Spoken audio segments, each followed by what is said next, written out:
being here. We are going to go ahead and get started today with calling this meeting to order and doing a roll call vote. So let's go ahead and get started. Vice Chair Wood, I'm calling you as you're walking out so we can count you. Okay. We're not voting, we're just roll calling. Member Bogus. Member Bollinger. Member Booth. Member Brinton. Member Davis. Member Earl. Member Green. Member Hall. Vice Chair Hart. Chair Hymas is here. Member Kelly. Yes. Member Carey. Yes. Member Lear. Member Reel. Okay, thank you. With that, and there's Member Booth, perfect. With that, we are going to move to agenda item 5 on today's agenda, Utah School for the Deaf and Blind. And we turn time over to Superintendent Coleman. Thank you, Mr. Chair. We thought we'd start out with something really fun today, and so we need your approval on our human sexuality education curriculum. And Superintendent Tanner will discuss this with the board, and it's a requirement, of course, in your rule and state law that we have the board approve that. Previous years we have not had significant changes, but we've done a lot of work this year with all the required committees, parents highly involved, and the subcommittee actually reviewed this as well. So Superintendent Tanner, would you mind describing this with the board, for the board?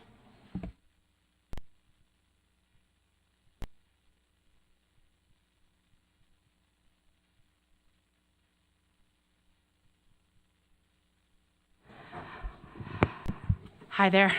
Good afternoon. I hope you're enjoying your food that you probably only have 5 seconds to eat. This is although it is not the topic we all love and enjoy talking about, it is a very important topic. So I'm just going to go through it, kind of go through the presentation that was given to us by the person who chaired this committee. Her name is Amy Breinholt.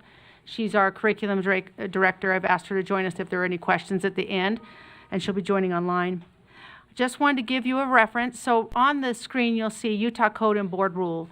So what happened when this board rule came out and our curriculum director, Amy Breinholt, sat down with the committee of parents and brought up these board rules, the legislative requirement, to make sure everyone in that committee had full understanding and expectation of what it is they were supposed to do and the parameters in which we were going to operate and screen every piece of curriculum that we've got.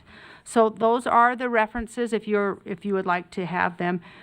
Basically, the part of the reference, they talked about the importance of who's on that committee. We have set with that at least as many parents as a school employee and school employees. So here's the committee that we have, the Health Instruction Committee, and we brought in parents from our different campuses so we could get parents from all different viewpoints.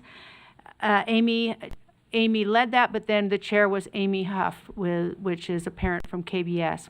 They met 3 times, had in a long, I was involved in the email exchanges of questions they have about different materials they were presenting. They were each asked to look at each piece of material that was included and come to the meeting prepared.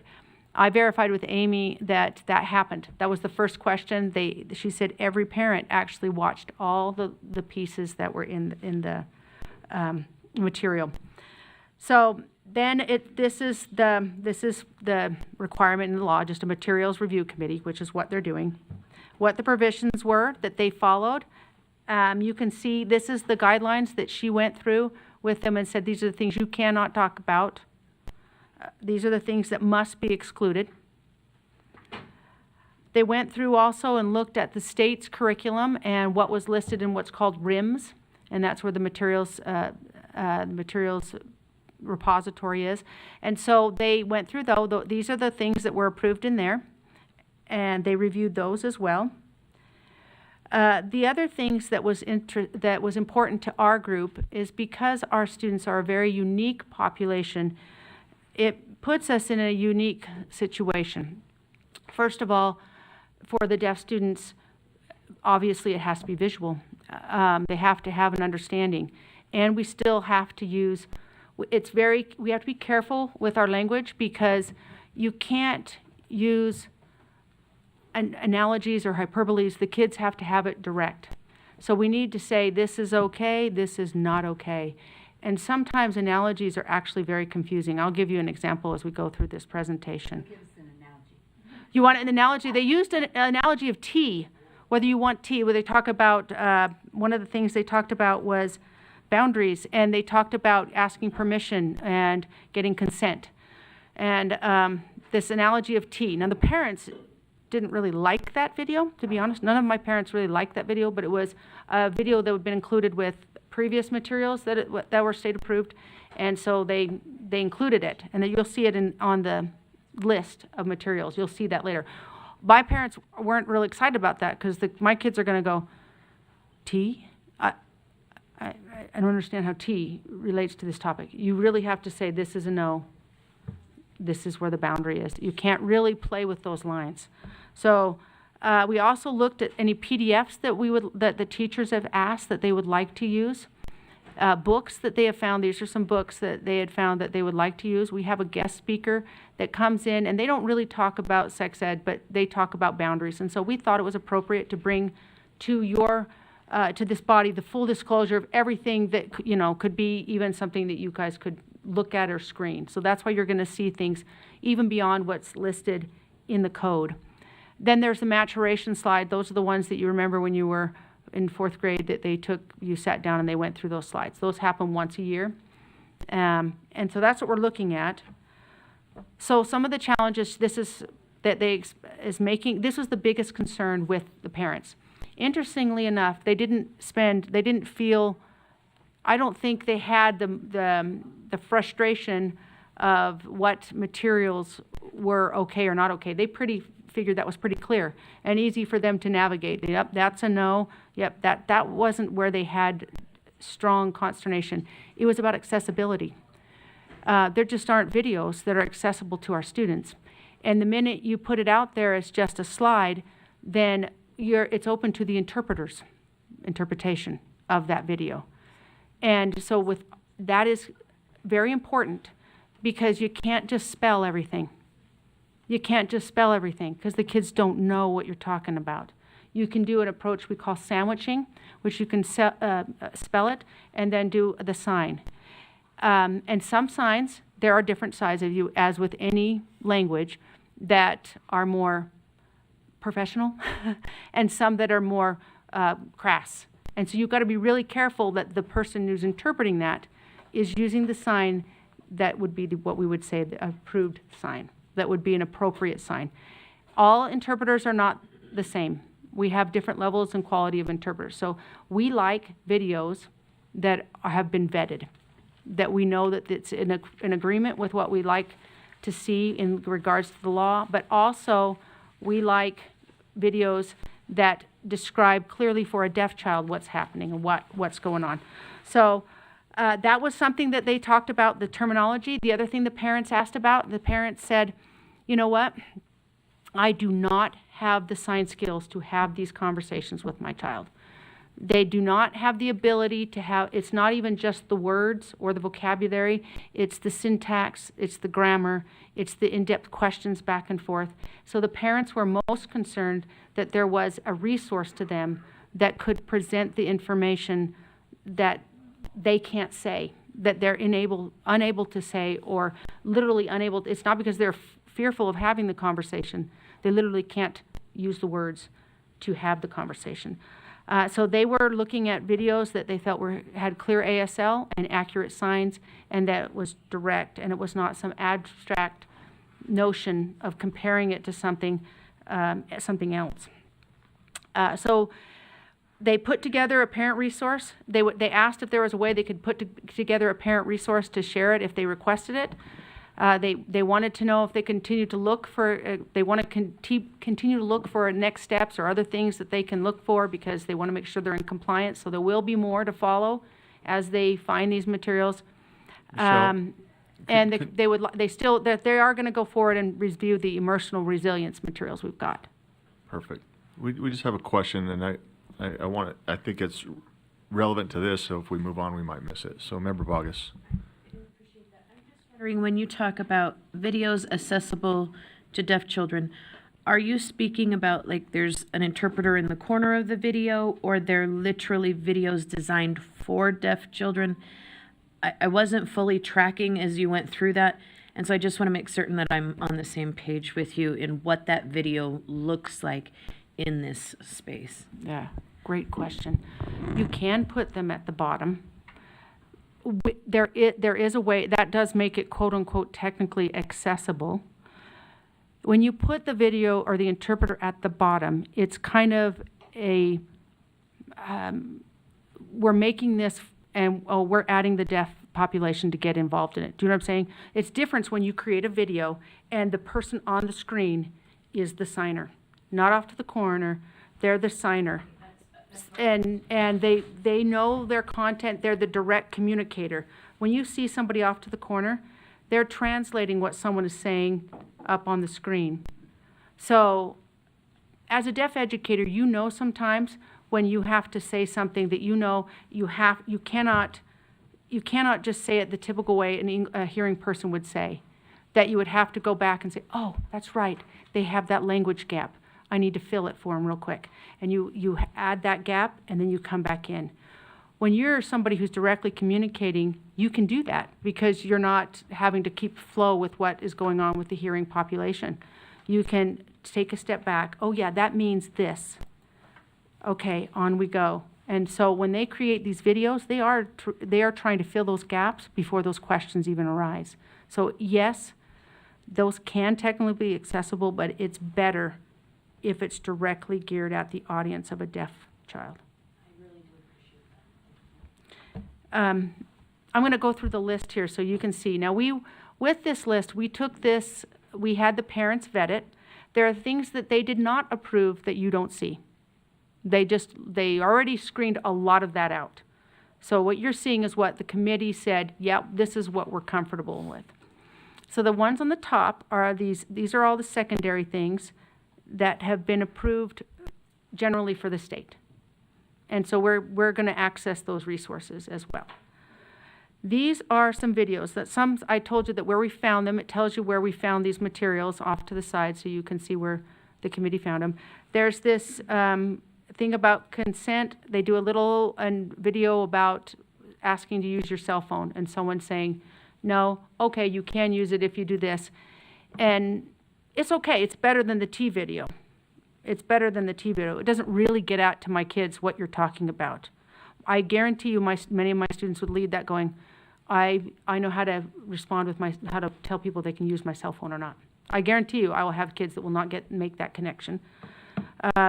Then we've got these other videos, Life in the Womb, so it's tells you what's happening to a child, is through life in the womb, birth to conception, and then menstruation, which is the video on there that you can look through these. These have no ASL. These are videos that we found that are just general to the public that they felt complied with the requirements. They also have, these are PDFs that the teachers have asked if we could use as they talk about what the systems look like. You are welcome to drill down on any of these. And then we also have, this is Siegel Lilly. They come and talk about boundaries. And so just be safe. We felt it would be a safe space to make sure that we were being open, transparent, and see if this was something that you approved. It's not actually a part of the health instruction materials. We just wanted to be disclosing the things that they have shared. The last ones. Oh, yeah. Kids are more susceptible to abuse. Yeah. Siegel Lilly is the Center for the Abused Deaf. It is a center here within the Salt Lake Valley that takes care of all the women who have, or men it could be, but that are typically women, but are being abused and they are deaf. And so they are specific to that population to make sure there's protections for deaf people because they are vulnerable and they often don't know where their resources are and sometimes distrusting of hearing people. So this is a center that focuses on that specific population and provides protections for deaf and hard of hearing people in abuse situations. But this is a way of them getting out to say, these are the parameters in which you can operate, and that's their vantage point. And they come in because they want to be supportive of our community, the Siegel. They want to show that we are a support to all the deaf and hard of hearing. We have the maturation, that is the slides for the kids and the videos for the kids that are in 4th grade, I believe it's 4th grade, in which they go in and present to the children the one time about what's happening for their body, how's it's changing, what to expect, those kind of things. On that one, I also should say there are students who are secondary students who we invite them to watch that presentation again. Either they didn't have the cognition or the understanding what was going on in 4th grade. B, they really don't have a clue about what's going on. I can tell you this is not an uncommon story. This is just my personal story. Other teachers have had it. I had a student who came from another country.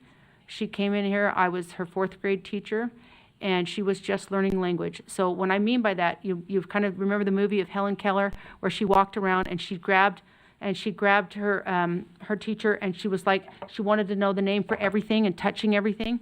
That's how this student was. When she finally realized, every day for the first 3 months, I would come in and say, my name's Tanner. Your name is, and I would tell her her name, and we would go through that every single day.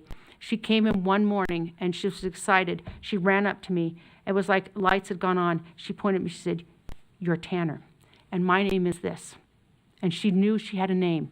And she ran from place to place asking me what the sign was for everything, because up until that moment, she had no idea that there were names for things, for items. This same girl went through menstruation that year. She literally thought she was dying. She thought that she was dying. I was lucky enough that every other teacher of the deaf knows this. So I would go up to the other women, didn't even have to prep. I said, is this something, do you have this happen to you for once a month? They're like, yeah, oh, yeah. And they went off. Yep, that happened to me once a month. It's normal. Everyone knew how to end that conversation. It's normal. It's normal. We had to do those kind of things. So when I say you have to be direct, that's what I mean. Things like that other kids kind of get, my students don't get. And we might introduce a child like that to see these slides again, so they understand what's going on with their body. Michelle, we have another question, if that's okay. Remember Earl? Yeah, mine has to do specifically with the consent videos. There's 2 of them. Those are or are not, you're asking that those are be approved for usage? Yeah, we were wanting you to look at, if you don't want them on there, we're fine taking those 2 off. I'm Okay. just letting you, they're on there, so there's full disclosure of everything that the committee put on. They put it on with the caveat of, well, the rest of the state has this access, we'll put it on.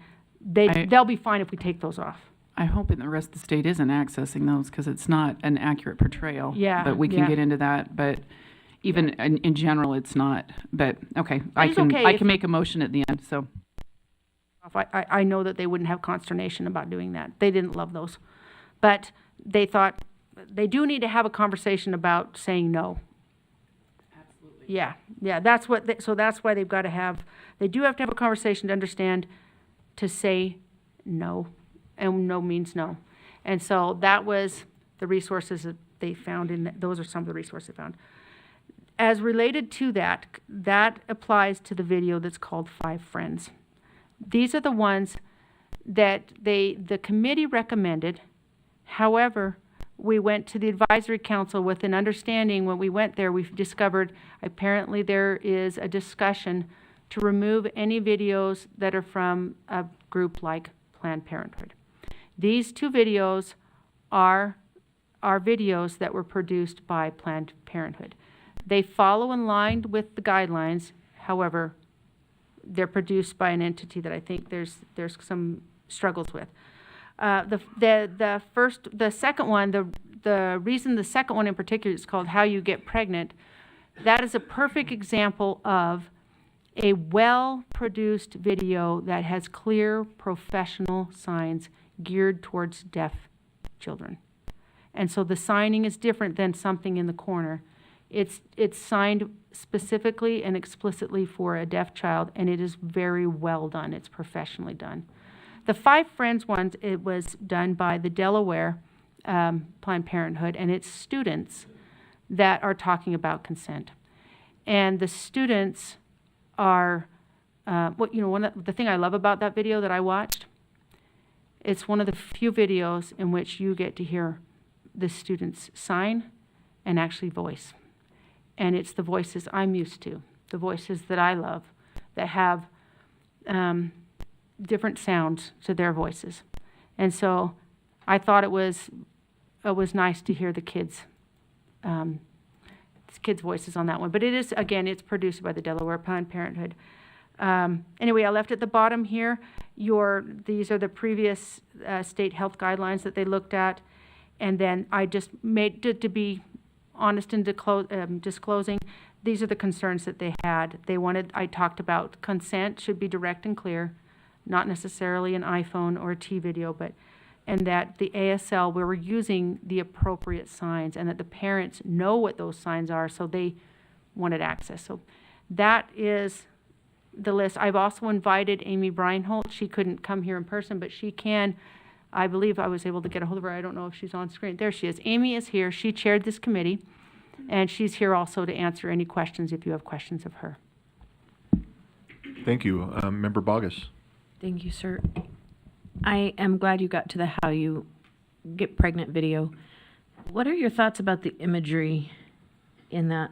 Which one? Which piece of it? Well, at the very beginning, there is a man with an erect penis that is covering almost 25% of the screen, speaking to ejaculation, among other things. And maybe this is a space, but if a child has been abused, that can be very traumatizing. Can you help me understand? That's what I mean by some of the signs. The sign for that is pretty obvious what those signs are. The sign for ejaculation, you can't spell it. I don't know what to say. You know what I mean? You have, and you can't you can't avoid it. Yeah. You have to say it. So I'm sure they're explaining what's going on. It's the image of what's happening inside of there. Amy, if you recall that image, but if I remember that image, it was explaining what was occurring. It was trying to be biological in that regard. So it's the visual image is appropriate. I'm not actually talking about I can't the remember signing. the exact image, right? I do have a general recollection of that image. I watched it over a month ago, but if I recall correctly, it's a single image. There's no act. It's just a single. It's It's static. the yes. inside, and it's what's going on interiorly, right?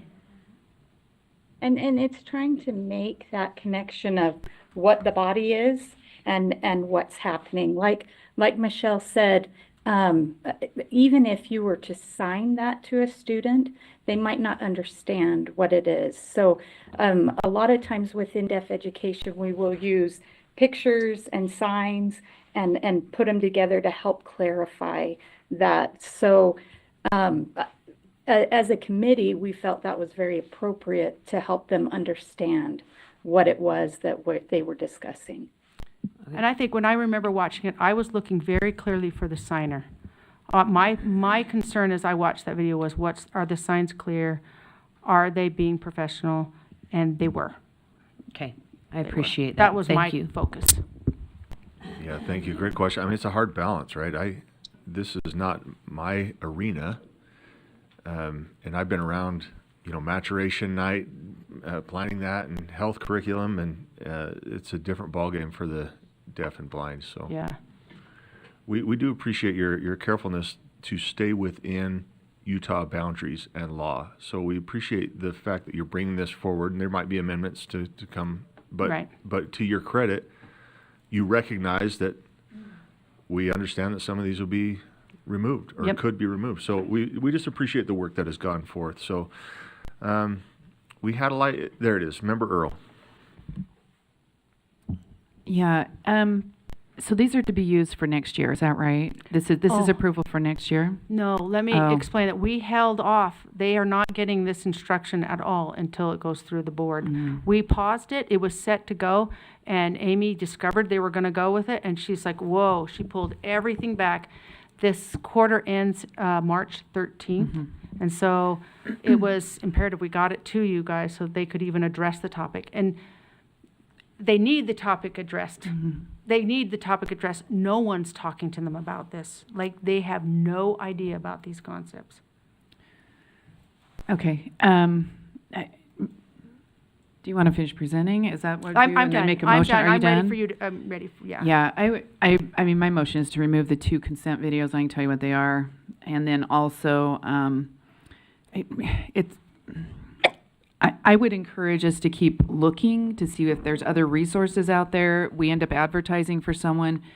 The second video, Do you want to get a second? how do you, yeah, I'd love to do that. The motion? The motion is to, The 2 consent videos, and I'll tell you the names of them, I would just recommend we don't use those. They're confusing. so It's the 2 minutes, right, that will change? Yeah, 2 minutes, and then And the T T consent. consent video, and there's more problems than just Yeah, I agree. in general. so the motion before the board then is to remove the 2 consent videos that were on this document here, seconded by Member Booth. Back to We could just go Member there Earl. if you want to do that first. I just, once again, it's confusing. There's some other issues related to the videos too, that not just confusing, do they really understand the correlation, but it's not just refusal skills. It's you know, especially in a vulnerable population. This I did, can I take 2 or 3 cell phones? Right. Right? I mean, it's like, what are we messaging? So, Can I ask which, clarification? yeah. What are your thoughts? Did you, these other ones that are down here below? Well, that's the what I was gonna, that's why Okay. I'm like, the only thing is, well, no, the first one, I'll tell you what the first one, why, actually, it's well done, except for there's one piece in there where they're talking about going, being asked to the dance, and then immediately it goes from being asked to the dance, are you going to have a sexual relationship? A hookup. It jumps from dating to all of a sudden, right? And the rest of the video was appropriate, but then we're advertising for an organization. And I think just in general, the board itself, we have to ask ourselves, is this what we want to be doing, is advertising for an organization, which both of these videos do. I do think, though, going over the health curriculum, the health instruction curriculum, you're right, it's not a video, but it does have the depth that is covered in the videos that are advertised. And I think we keep looking because I do think there is value in what you're saying. Does that make sense? At the top, the secondary state-approved curriculum materials, are you using those?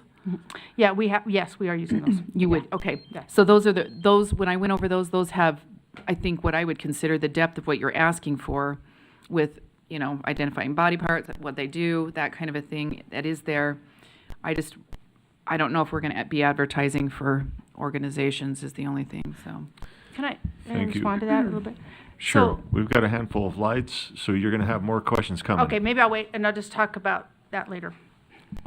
Sure, let's go to, I've got in the queue here, Member Reel, Member Bogus, Member Lear, and Member Brinton. So let's start with Member Reel.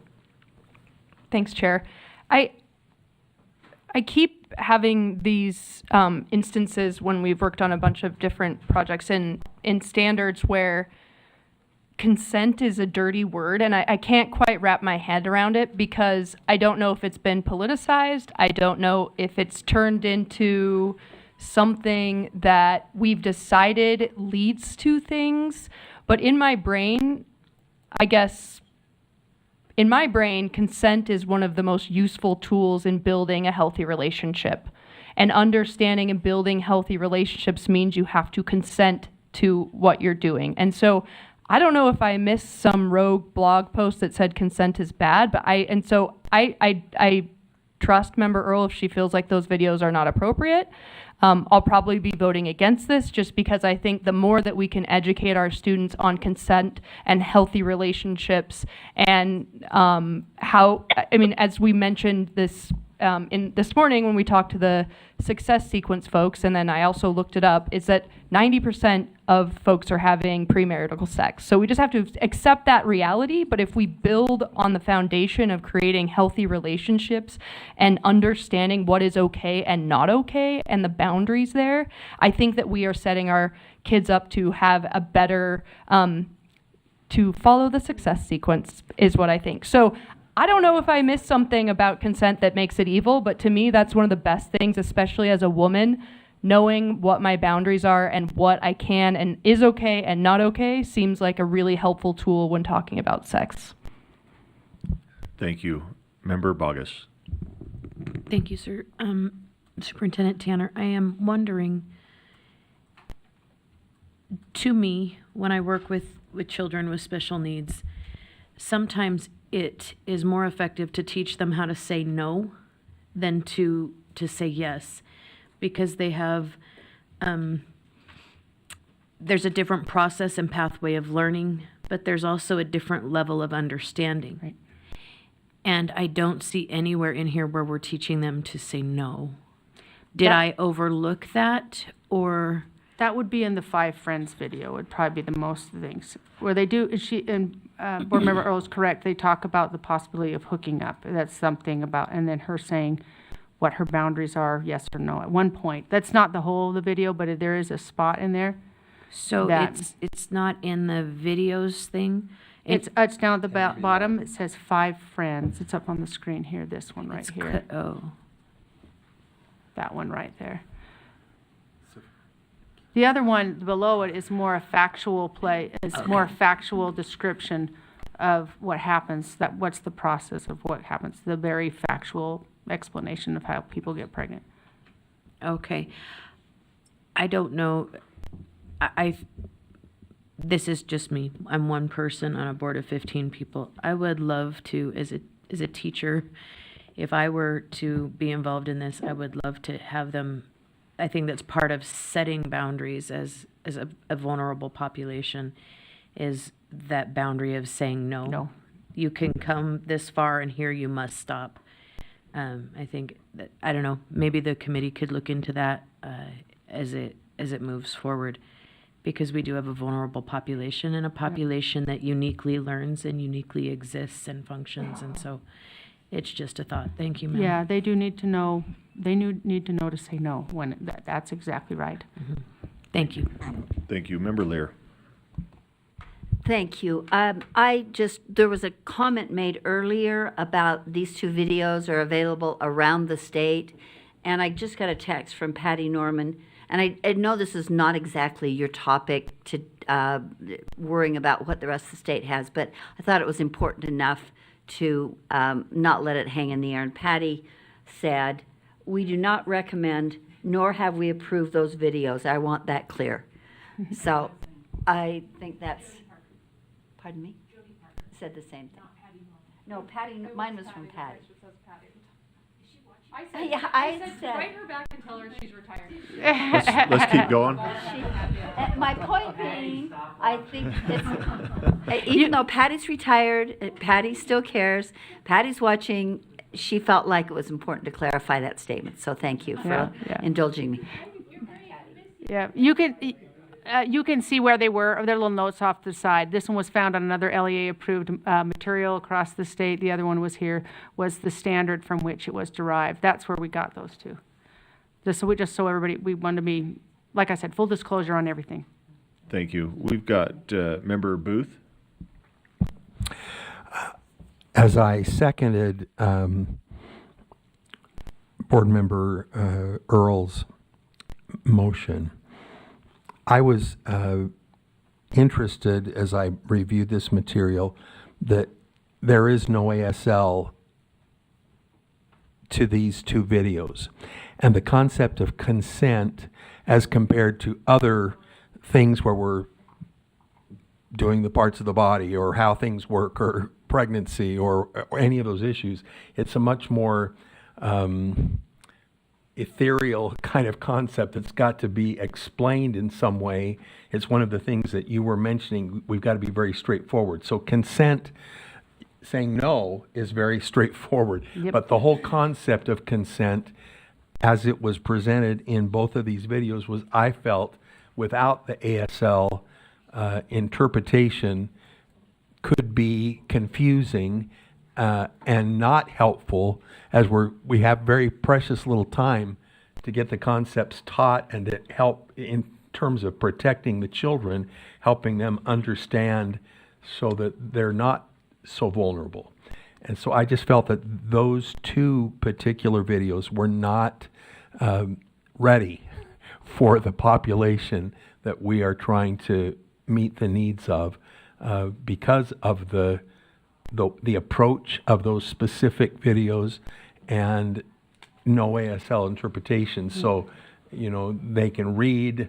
I'm assuming it must have with subtitles or whatever. Right. But in order to really get the concept, I felt that maybe, you know, if we felt something like this was critical, then we should produce something that is very specifically tailored for our kids, because nothing is available, if nothing is available, because it is an extremely important concept.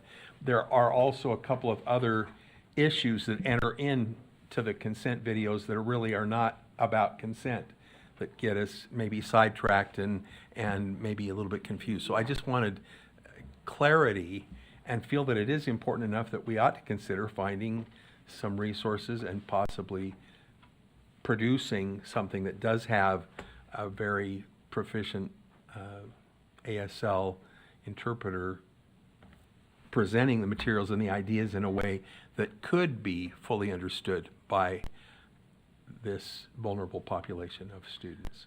That is our intent, by the way. We would also bring those to the board as well, but that is our intent. They take time. And so wouldn't be able to get that done in time before, to get approval of you, to get the teacher to use them.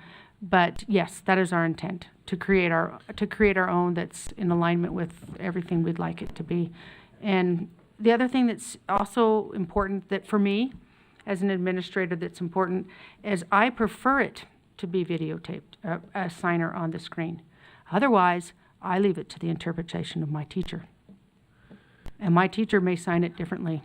I just think it regulates it, it standardizes it if I have a video that we've approved the signs and we've done it. Otherwise, I don't know the language background of the teacher to even understand if she has that vocabulary. It's not something you'd usually talk about with your friends, and so they may or may not have that vernacular. And so I'd rather it be standardized. That's why I really do appreciate, I do like the videos that are signed. Like I said, I told you the things. The one is, that one's well done. How you get pregnant is very straightforward. The 5 friends, I liked it because the deaf kids did it and they had their own voice. But I understand what you're saying with that. Thank you. We've got a point of information from Vice Chair Wood, and then we've got Member Davis and Member Earl. I just wanted to give a point of information. So we have a HB 233 school curriculum amendments is going through the system right now, which will make it illegal in our state to use any health education that would tie to certain entities. And so I appreciate that those have been kind of set aside and moved. But I did talk to her because I said, I think the How You Get Pregnant one is very well done. And so I said, you know, we've got this resource. Obviously, if your bill passes, it's now against the law. I'm not opposed to your law. It's just, how do you make sure? And she voiced that concern also, that we need to get kids good information, and said, well, I guess we need to get you some resources so that we can do this in our own state. So we can work through the provider of our funds, as we've been talking about the last 2 days, that maybe we can move forward on making this happen. Thank you. Member Davis. Yeah, I couldn't see all the videos because I had I could see some and not others, but, you know, I support what my colleagues have said, but I just hear a lot that we need to teach how to say no, or refusal skills, or consenting skills. But I rarely hear anybody say, we need to teach our young people that they don't get to take. But someone else's body is his or her own body. And it is not to be taken or touched or groped or whatever, unless, like you've got these other times when it is appropriate. And so, but even then, it's like, I don't know, how do you teach? Can you teach our young people that, what they have is really great and it's their own, and they get to decide. Nobody else can push in and decide what happens there. That is what happens in these discussions, by the way. Definitely that is this conversation, we say that. Whether you say that body is yours, it's precious, it is yours, and you have the rights to say, we definitely have those conversations. And I would guess every teacher, when they have these conversations, don't just say, you just say no, but they also tell the others, and you don't just go after either. Yes, I'm certain of That's that. a piece I'm not hearing so often, is you don't just go after what you want. It's not yours. I do know they say those things. Thank you. Member Earl? Yeah, just a question on our enrichment funds. Can enrichment funds be used for something like this? Because it would benefit more than just, it's not just our, students on campus. It would benefit students in any of our LEAs that could be used as a resource that we would have available on UEN or any of the other sites. I'm just thinking that might be a really good use of some of our enrichment funds to put together some, videos that might be in line with what we're trying to convey. And I absolutely think we can do that within the resources that we have, because we have on staff a great videographer that does a great job. And we've got interpreters, as you see on screen. They are great. And they do a great job. And because it's a team, we vet it and we look at it. So we can do that probably. If we need to use enrichment fund, we could. But I'm saying we probably have the staff to do it. It was just a timing Oh, thing. yeah, sure. And maybe I'm just saying for this year, it's maybe during the summer, that's one of the, Yes. over the next 6 months, that's a movement. So we just still wanna- have a motion. Well, on the we do table, have a right? motion on the floor. I want to make sure that we stay within that motion. The last piece of conversation was about, we've Yeah, gone yeah, into yeah. creating videos, which has nothing to do with the motion, right? Right. So, okay. So I just want to stay within the motion. And the motion before the board it's not tight. I have become dependent on staff, but the motion before the board is essentially, Member Earl, correct me if I'm wrong, to not include these 2 consent videos in the curriculum. Would add the bottom two. Okay, Member Earl, go ahead. Let's get her. Planned Parenthood. It as well. There you go. Go ahead. Sorry, say that again. And I would just say the 2 that are sponsored by Planned Parenthood. A There total would of be 4 now. 4. Yep. There are other, I was gonna say there's other videos on there, but I think that it's not like we're lacking in resources, it's just not video resources. The other resources adequately cover the topics. So the motion then is and should we just name those, or? Yeah, so, It's to remove. 2 minutes will change the way you think about consent. These ones. That's one. Do you want Okay. the whole name? Is that what you'd like? It's those No, 2 that's, right there. that's They've got fine. it. Yeah, I'm gonna strike through on those. And these 2. and then T conversations, Yep. and then 5 friends, additionally 5 friends, and how to get pregnant. How How you get pregnant. you get pregnant. Yeah. And and I don't know if I can add to that we maybe, I guess I could, but then I would have to be a second. Okay, so we've added 2 additional videos since Okay. member. No, that's good. Let's go there. This motion is good. Okay. The motion then is that the board remove 2 minutes will change the way you think about consent and T consent video from the curriculum list for approval. Those have been seconded. There's a motion to divide. Is there a second? I second that. second. Is there any opposition? Seeing none, those are divided. So the new motion is the first one, that the board remove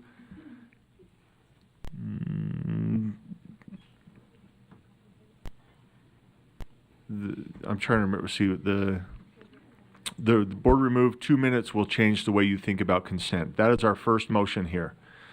Okay?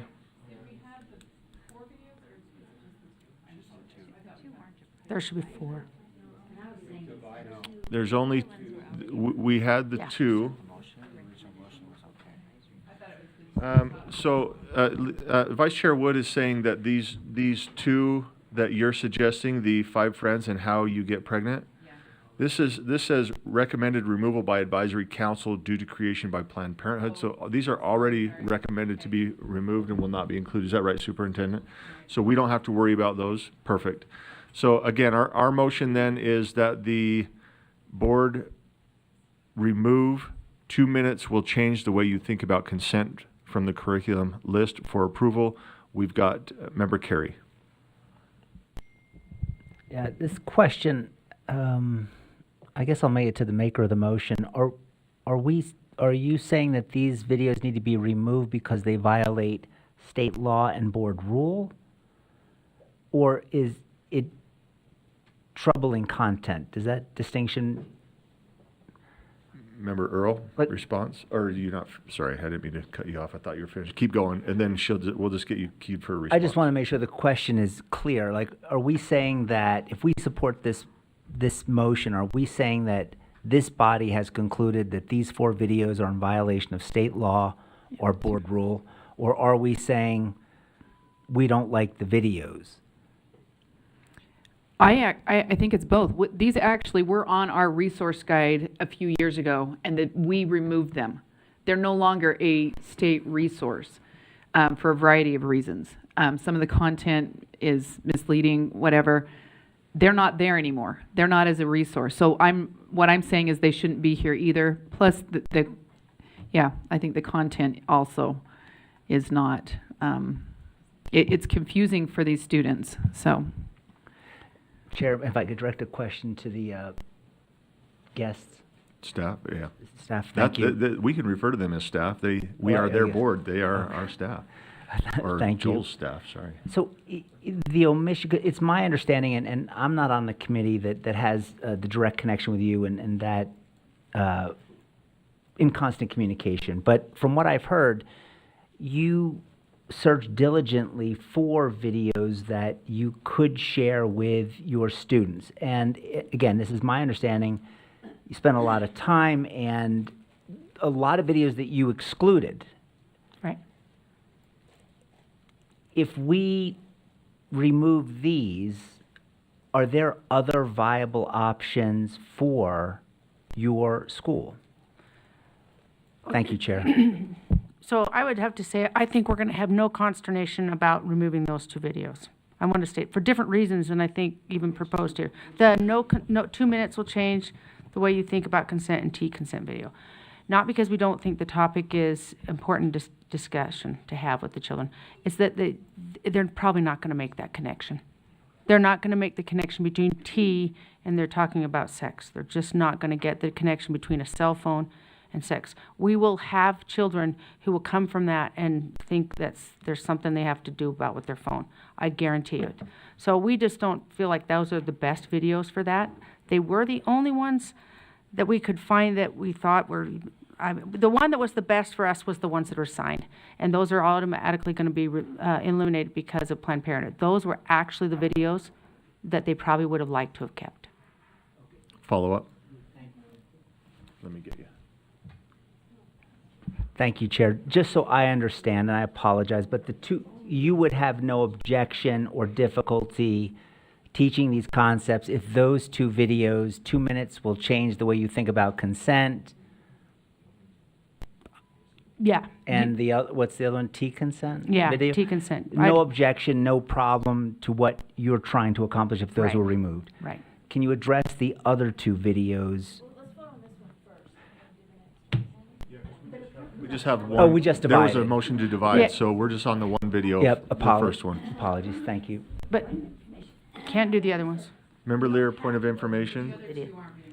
Yeah. Because they're not being recommended, so I don't need to vote on those two that were just mentioned. Is Yeah. that true? You're absolutely right. So the only two in question are the 2 minutes will not 2 minutes will change the way you think about consent, and then T consent video. Those are the only two being considered, and those have been divided. And so now we're just focused on the one. Although I don't know if it's agree, but understand that member Carey's question for the first video is clearly carrying over to the second one as well. Yeah. Member Carey, any other additional questions? Okay, let's go to Member Kelly. I'm sorry, hold on one second. Yeah. Member Lear had her light on, and then she did a point of information. I didn't know if that satisfied what she was going to say. Well, that's the second two videos, I think. I'm just still a little baffled. Were there 6 videos to begin with? There are only 4. Okay, and 2 were not recommended by this committee. Correct. So we don't even So need we're to not worried about vote those. on- we don't We're even just talking vote on about them. these two, yep. So the other 2 are the 2 that members are objecting to because they were made by Planned Parenthood, and they believe that Members are not objecting to those. Those were not recommended by their committee, the advisory council. So members have not weighed in on those, The regardless second of where two. they've come from. The Yes, the second- second two, yes. were also not recommended by the advisory council. Those were the only 2 not recommended by the advisory committee. The 2 that we're discussing were recommended, but we're hearing from Superintendent Tanner that losing those, that those videos sound like they may be confusing anyway to some students. So there Losing are them. 4. There are 4 left then. There are 4 on the list. 2 were not recommended, so they didn't ever need to make the list. Okay. I know, we're just going to keep getting deeper into this mud hole. But process that, and then we'll go to Member Kelly, and then if we need to come back, we will. All right. Thank you. And mine is a question for Board Member Lear. In your motion to separate, did you want to separate the 2 from the 2, or were you wanting to separate them into 4? I feel like this may be one motion now, because I felt like you were splitting 2 from 2 and not necessarily these 2 into. If I could respond, we will spend more time talking about division than just voting on this. Okay, fair enough. If that's okay. I was intending to vote on every one separately, so the record reflects that the board voted against this one, and voted against this one, and voted against that one, and voted, however many there are. And that's what we're doing right now. We are voting against the 2 that were or not against. We are voting either for or against the 2 that are being recommended, starting with the first one. Let's go to Member Davis. That's what she wants divided? Those 2 separate? Okay. I was We going got to a motion on the amend floor. if they were going to combine, that we make a motion to have We don't even need to do the what information if. brought back to us about costs and timelines of making a video that will meet the need for our own population with our own folks. So I have to do that later now because this is divided, it sounds like. We have, the motion before the board is that the board remove 2 minutes will change the way you think about consent from the curriculum list for approval. So making a video is irrelevant to this vote. Okay. Member Lear, will you turn on your mic and ask that question? This is specific to USDB because that's the meeting we're in, right? Yes. Thank you for that clarity. Thank you. Thank you.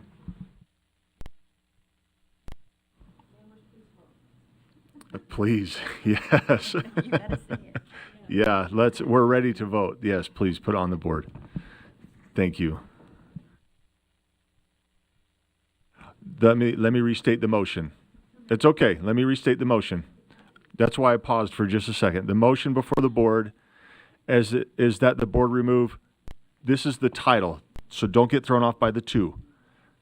The title of the video, 2 minutes will change the way you think about consent from the curriculum list for approval. Please vote. Member Green is a yes. Member Hall is a yes.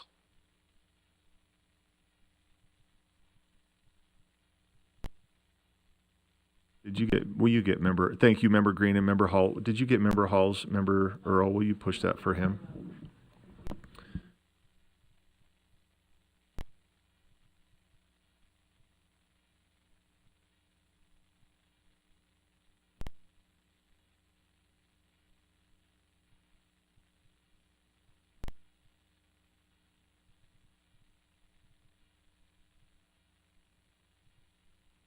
Okay, thank you. That passes 10 in favor, 1 abstention, 3 opposed. Those opposed are member Hymas, member Lear, and member Reel, and the abstention coming from member Carey.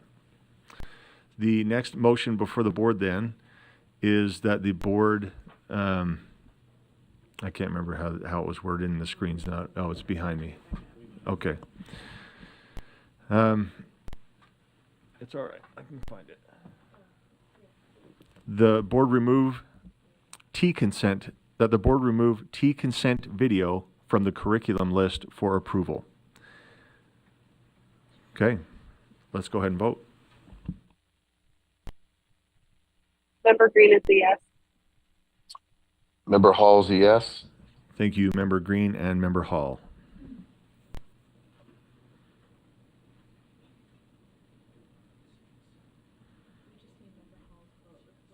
Oh.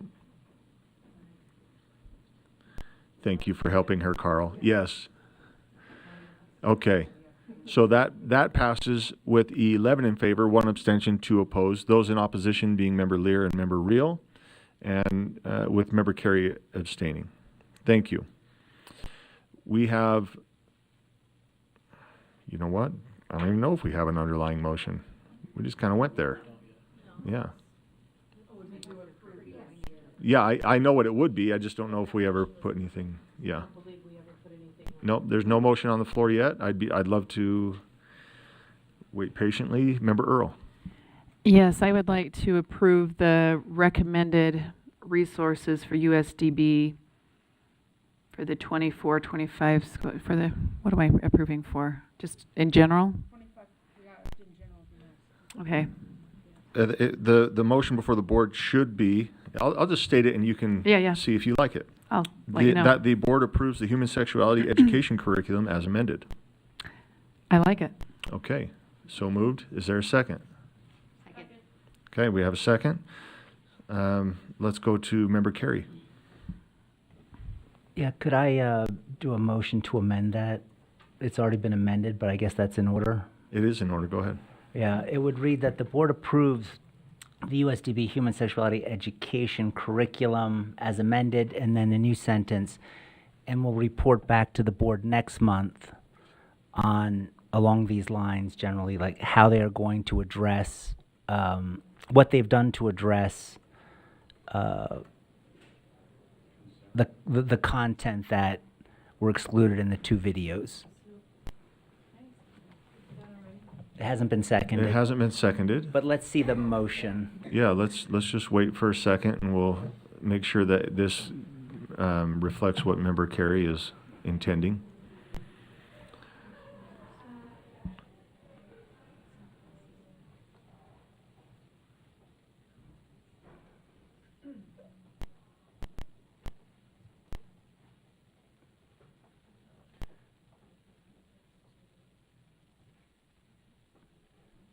Thank you, Kelsey. You make me sound very smart. Do we list it specifically? Because it was consent, right? Because the gap is consent. Can I say point of order? And maybe it can be addressed because Point of order. Go ahead. the idea that if it's not if we don't do this video, that certain concepts aren't going to be taught, that's not the case. If you go look through the curriculum materials, there's affirmative consent, consent's taught. There's a section on that. So it's not like the content is not missing. But yeah, I mean, if you want them to come back and say the book that we approved is the one we're using, and we did teach the concept, then we can do that. But that concept that we think we're missing in the videos, it doesn't go away. not- So it's yeah, not there. thanks for the information there. That's part of it. I can tell you which one if anybody wants to know. They can go look it up. Okay, how close are we here, member Carey? Oh, I would just like to respond to that. And I'm not saying that the content isn't covered in other areas, but I certainly don't think that staff would have proposed this additional content, and maybe specifically in video format, just to do it. Like, I have to believe that this was done because they wanted to reinforce an area, address an area. They can't do that through these videos, and I'm not saying that it can't be done. I would just like to know how that's being addressed, because I think everyone at the table feels it's very important. And I'm just looking for, I just want to make sure we didn't put you behind the proverbial 8 ball. And if we didn't, then you'll come back and say, this is how we've done it. And if you come back and say we couldn't find anything, then that would give us something actionable to do as well. So that's the purpose of the motion. Okay. Thank you, Chair. So, thank you. I just, let me just ask, we know the purpose, we've kind of spoken to it. We're a little bit out of order here, right? We've got a motion that's halfway on the screen. We understand the purpose here. Do we have a second to this motion? I second the motion. So it's seconded, so let's continue debate then. Member Carey, you've spoken to it. Anything? Okay, let's go over to Member Davis. I'm just in queue to make the motion to ask for an exploration of using enrichment funds to make a video that will work. Sure. And then let's go to Member Kelly. Yeah, I just want to ask you if you agree with what Board Member Earl is saying. Is there other content that satisfies that particular topic within the curriculum?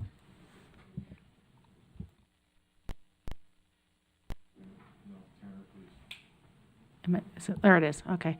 There is other, and within these curriculums that are state approved, there is the topic of consent with some visuals and graphics of how to do that.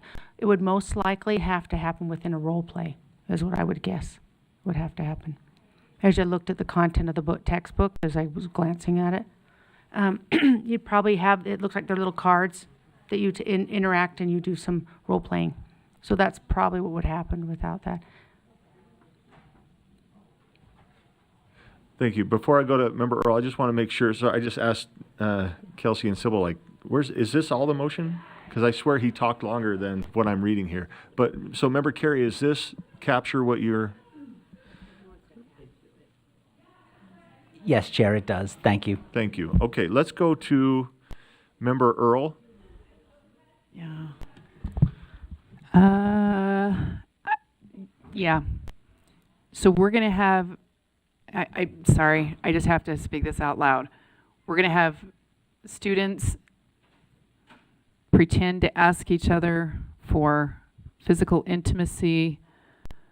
Does this, it's just not, sorry, I don't, it's not sitting well for me. Do you see what I'm saying? And I understand, perhaps there's a better way to do that.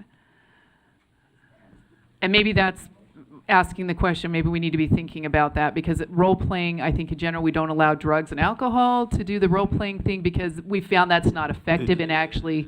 Is this part, are you seeing this as part of the, are you seeing Member Carey's motion as directing USDB I don't to know. role No, play? I don't know. Member Carey response? Just looking at, Yeah, I don't see that there, and I don't think it should be there, but I think what's being said is that if the alternative to not keeping the books, it sounds like the alternative may be possibly role-playing.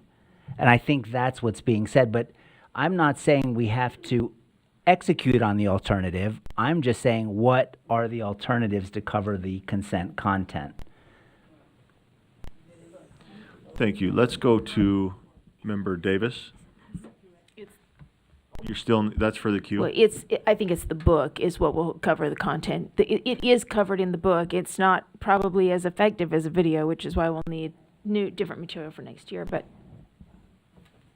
Okay. So again, the motion to amend the amendment, no, this is a motion to amend the motion, sorry, we're adding this to the end of it, right? To direct, this would be added to the main motion. To direct staff, yeah, thank you, perfect. To direct USDB staff to report to the board in the next meeting on efforts to address content that was excluded. Let's go ahead. I have a comment. Oh, we have a comment. Go ahead. So in the girls' video, or the girls' PDF, slide 33, ask for consent before touching. This means hugging too. It is okay to say no. Don't get mad if the person says no. Don't continue picking on people after they say stopped. Respect their wishes and requests. So it's there. The content is there. No, it's not in video form, but it is there in the approved materials that we're moving forward. So I'm not sure what we would ask them to bring back, because until they find further resources, I don't know that even in 4 weeks we may have the access to, I mean, it sounds like the committee did a deep dive trying to find stuff. I went out looking for stuff because I was like, there's got to be videos, that are ASL. And was surprised at content and the lack thereof. So, but I'm just saying, I don't know that what you're asking is feasible at this point. Thank you. Member Carey. Yeah, what I'm asking is that this board not delete content that may be the most effective conduit for teaching particular concepts.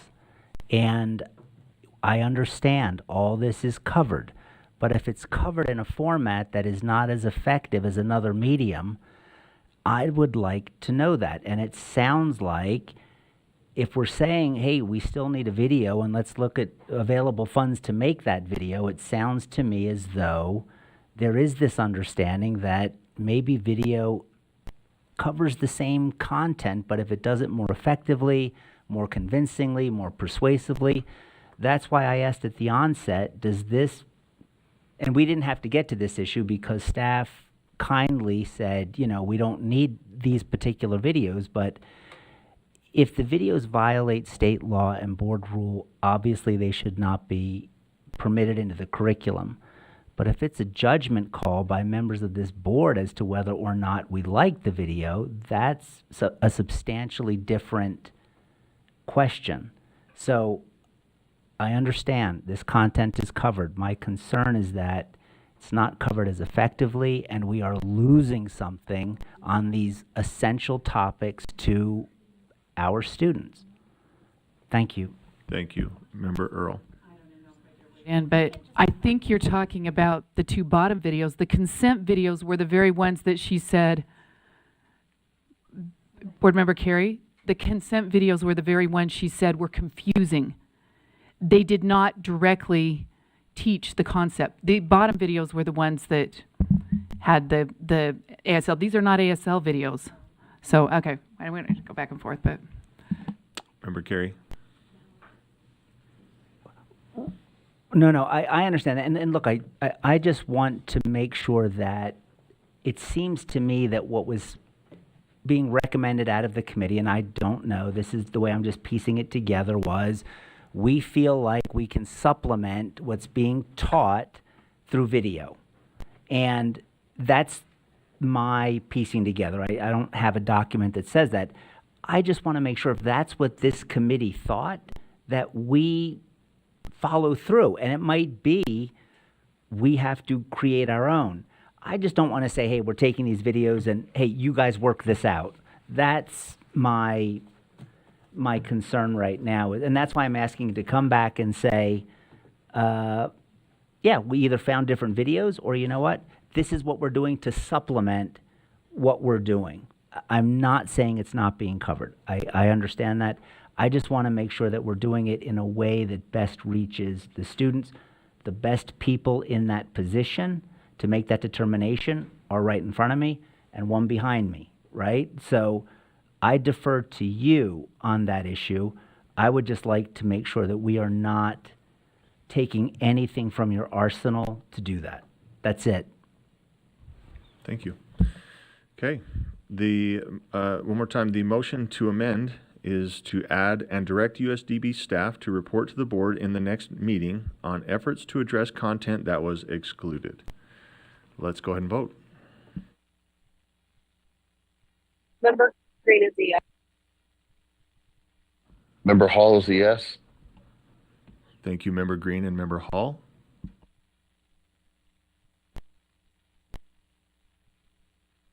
Okay, that passes 8 in favor, 1 abstention, 5 no votes. The noes being Member Booth, Member Brenton, Vice Chair Wood, Member Hymas, and Member Bollinger. The abstention coming from Member Earl. So, thank you. That brings us to the underlying motion. And if we're to piece those together,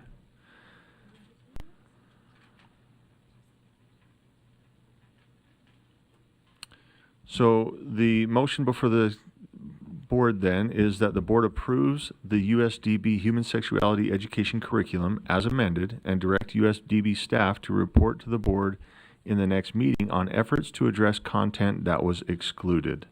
Member Davis.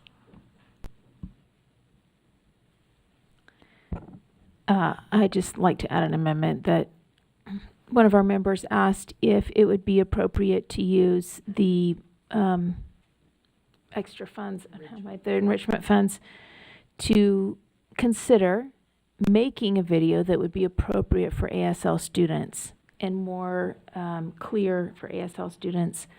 So I would move that USDB come back and bring, what would the timeline look like for that? What would the cost look like for that? What would, just give us some particulars, obviously not for this year, for next year, but would do some of that. Please. I just want, as far as I can give you kind of that information now, so you wouldn't have to wait on it. We have staff interpreters. We can allocate their time to direct, to help us create this video. We have a videographer who can do this now. It takes a couple months to get a quality video down, so it'd probably be a few months before we get that out, but we could probably get that out by June. I can't see that being a problem, probably before June. It won't be within the 4 weeks, but we will definitely prioritize that. And I don't know that we need enrichment funds to do it.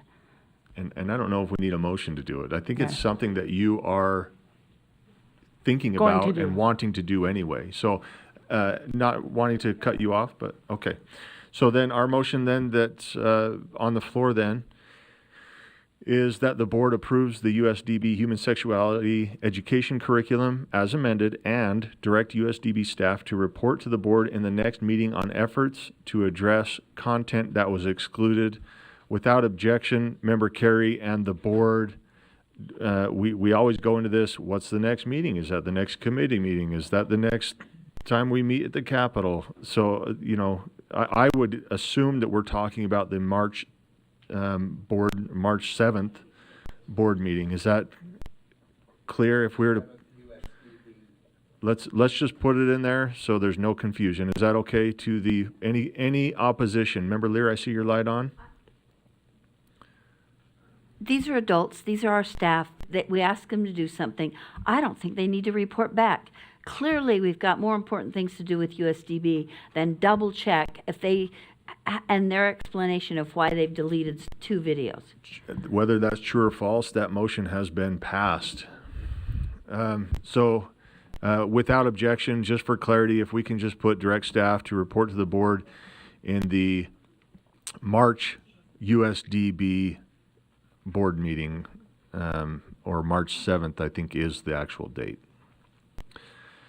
Any objection to that amendment? So I do have an objection, so we can go. Okay, so there's a motion to amend, and the amendment is to include the March 7th date. Do I have a second?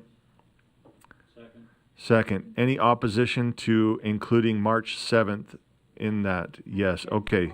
Okay, let's go ahead and, that's fine, I hear you. Let's go ahead and vote if we can get that teed up. Member Green is a yes. Thank you. Member Hall's a yes. Thank you, Member Green and Member Hall.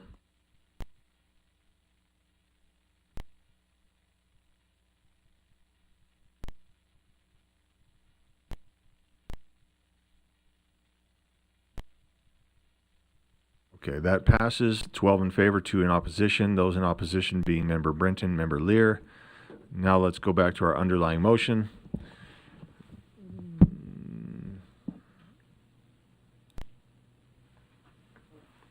That is that the board approves the USDB human sexuality education curriculum as amended and direct USDB staff to report to the board in the March 7th USDB board meeting on efforts to address content that was excluded. Let's go ahead and vote. Member Green is a yes. Member Hall is a yes. Thank you, Member Green and Member Hall.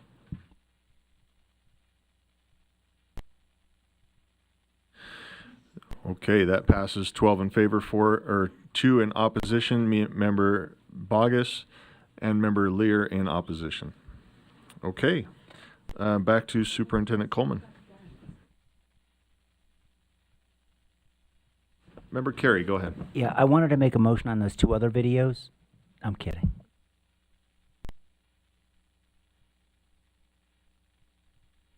Please, Superintendent Coleman.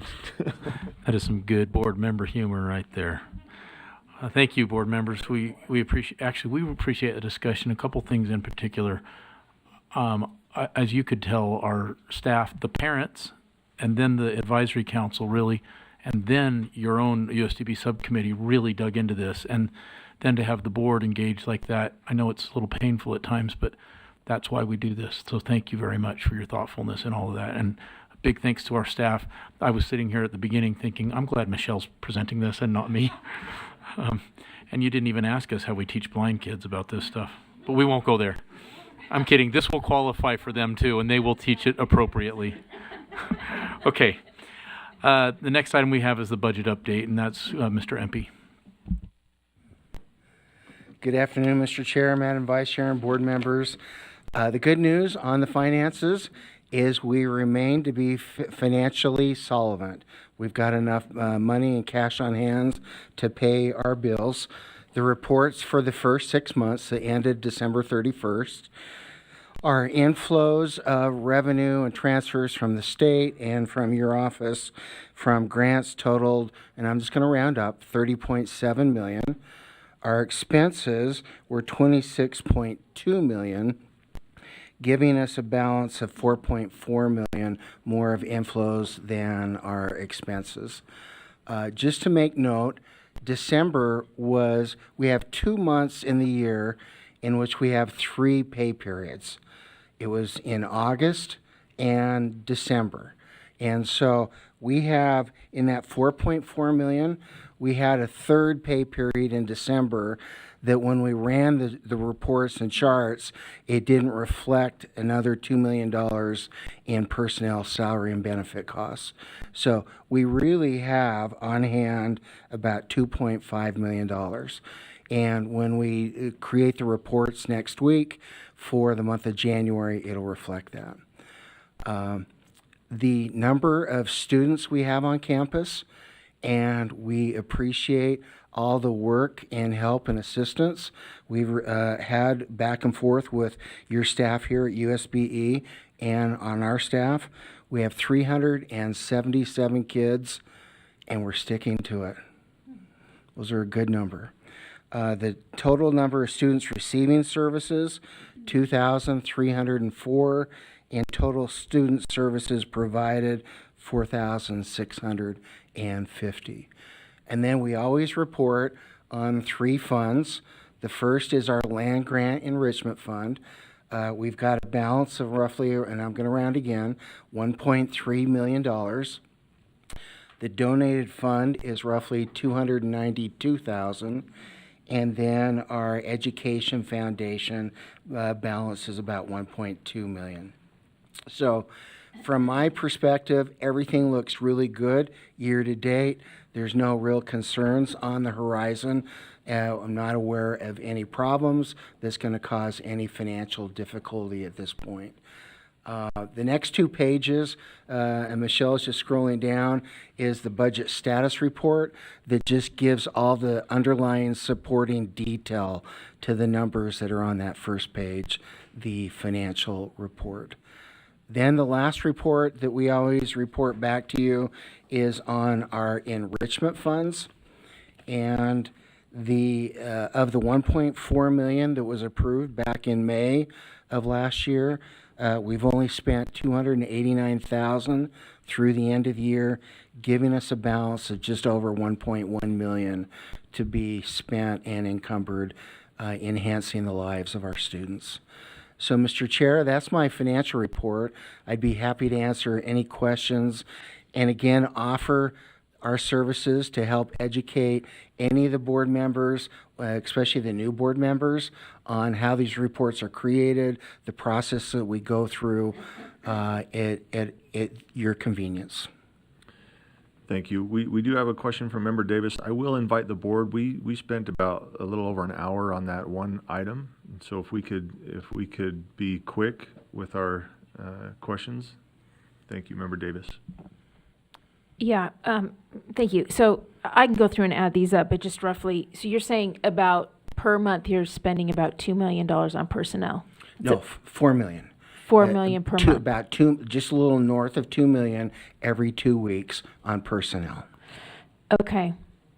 Okay, I'm trying to figure out how that fits in with the 51 total, because that takes you right up to about 50. Anyway, okay, we does. can talk more about that later. And then also the room and building rental, is that the room, are you renting that? Is that like for St. George? What is that? No, it's at OEC and JMS. Well, there's a chorale group that rents the auditorium over at JMS. Oh, that's It's for just your revenue. miscellaneous Okay. rental income that comes through. Got it. It's not dependable, it's not reliable, it's miscellaneous and it comes in. Thank you. You're welcome. Thank you. Carl, you have more for us? We on the next? I don't, that's my financial report. Thank Okay. you. Thank you. Superintendent Coleman. Thank you. The next item is my superintendent report, and I really only have one item this time. It has been all hands on deck preparing for our presentation to the Public Ed Appropriations Subcommittee, which occurred 2 days ago on Wednesday.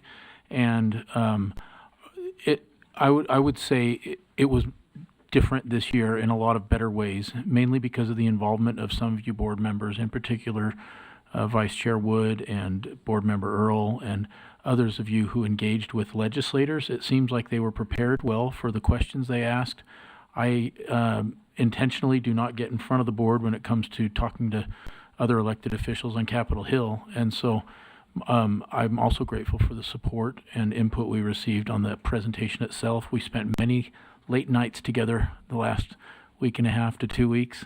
And I actually received feedback from colleagues at our superintendent meetings this morning at Granite School District saying that they normally they don't give us feedback at all, but several came up to me and just said, it was a really good presentation. I can't believe how much you put in a very coherent way. And I told them immediately I had help, a lot of good help from you all. So thank you for that, and we'll just see what happens now. Of course, Public Ed Appropriations will vote on Tuesday on their recommendations to the Executive Appropriations Committee, and we'll see what happens from there. So, Mr. Chair, that's the end of my report for today, trying to kind of keep that short and sweet. And then I'm assuming for the last item, you'll want the members of the committee to report to the board. Yeah, first off, thank you. Appreciate your work here and the report. And then we're going to, if we go to 5.4, we do have Vice Chair Wood is going to lead out on that, but of course, Superintendent, you'll be here for questions if needed. You bet. Thank you. This is just an update. As you know, our standing committees, we have our monthly update. So in the future, we may bring action items to you in this item. But right now, we just wanted to disclose to you, we had our initial planning meeting. We met on January 27th. We had members of both the USBE and USDE superintendency who were kind enough to accommodate board member schedules. They had multiple meetings that they had to move because that was when the 5 of us could meet. We have set an initial date where we will be meeting on the second Tuesday of each month from 10 to 12. We have one more planning meeting where we will designate kind of how those meetings are going to work out, who's going to be the staff assigned to that, how we will do streaming, whether we need interpretive services, all of those kind of things. We have one more planning meeting, and then we will start to stream those live for our viewers. So any questions to that? Thanks. Any questions from the board? Seeing none, we appreciate the report. And that concludes agenda item 5. So that will close out our USDB meeting. Thank you. Thank you very much. Thank you.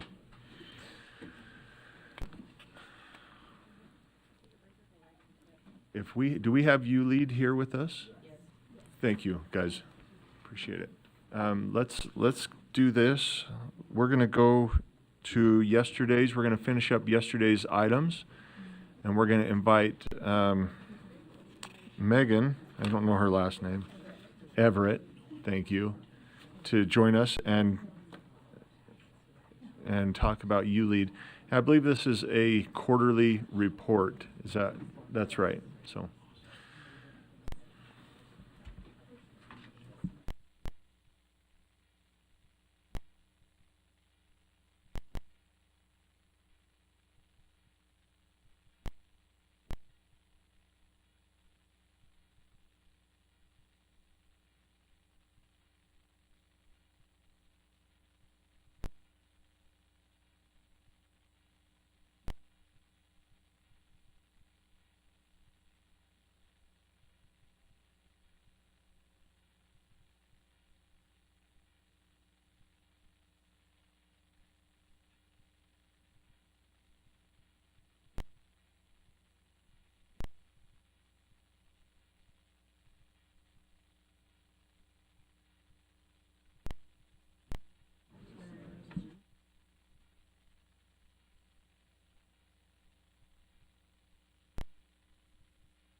It's fine. Thank you. Megan Everett from ULEAD. Thank you.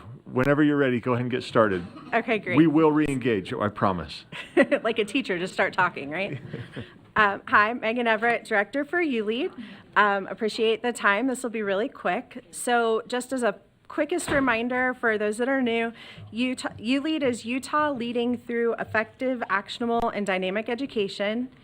And we look for positive outliers. We work with higher education research partners to research how they got to be the outliers, put those in reports so people can scale and adapt and adopt those practices, and then share and connect people with them. So I'm going to share details of 2 reports that have come out since the last time we chatted.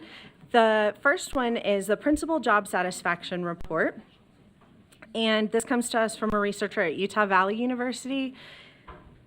It started with a little bit larger project with over 180 principals that participated in a survey. So I know some of you saw that work. Yes, ma'am.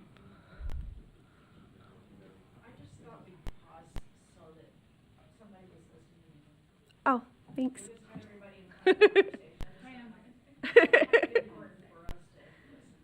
Thank you. Thanks.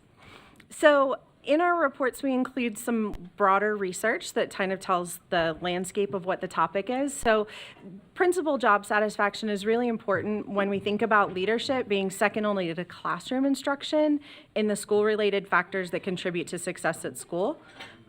First being teachers, obviously. And then also when we think about people with higher job satisfaction, tend to stay in their roles, right? We reduce turnover, and principal turnover can negatively impact student achievement, teacher retention, school climate, a variety of things. So that's why this topic was really important to this researcher. So we started off with a survey We had about a 20% response rate, which is great. They worked with the principal associations to share that. Over 180 principals responded to one of the most widely used burnout surveys out there. And the good news is, and we have this report sitting on our website, Utah principals tend to be more satisfied than not, which is great. They also tend to be more satisfied than the norm group, which is great. But there are places where there could be improvement, obviously. And also we want to think about, well, what's going well so that we can double down on that effort. So that's where this IPR comes in. We looked at, for those identifying those outliers, we looked at who was the least burnt out or the most satisfied. Also, that initial survey was anonymous, so they had to opt in and commit to an interview, obviously.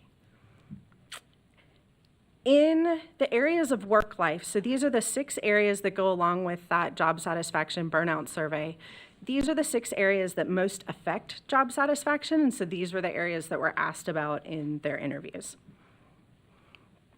So in the area of workload, principals told us they really like the ability to build capacity with their staff, have clearly defined roles, such as between a principal and an assistant principal, and then be able to delegate responsibility.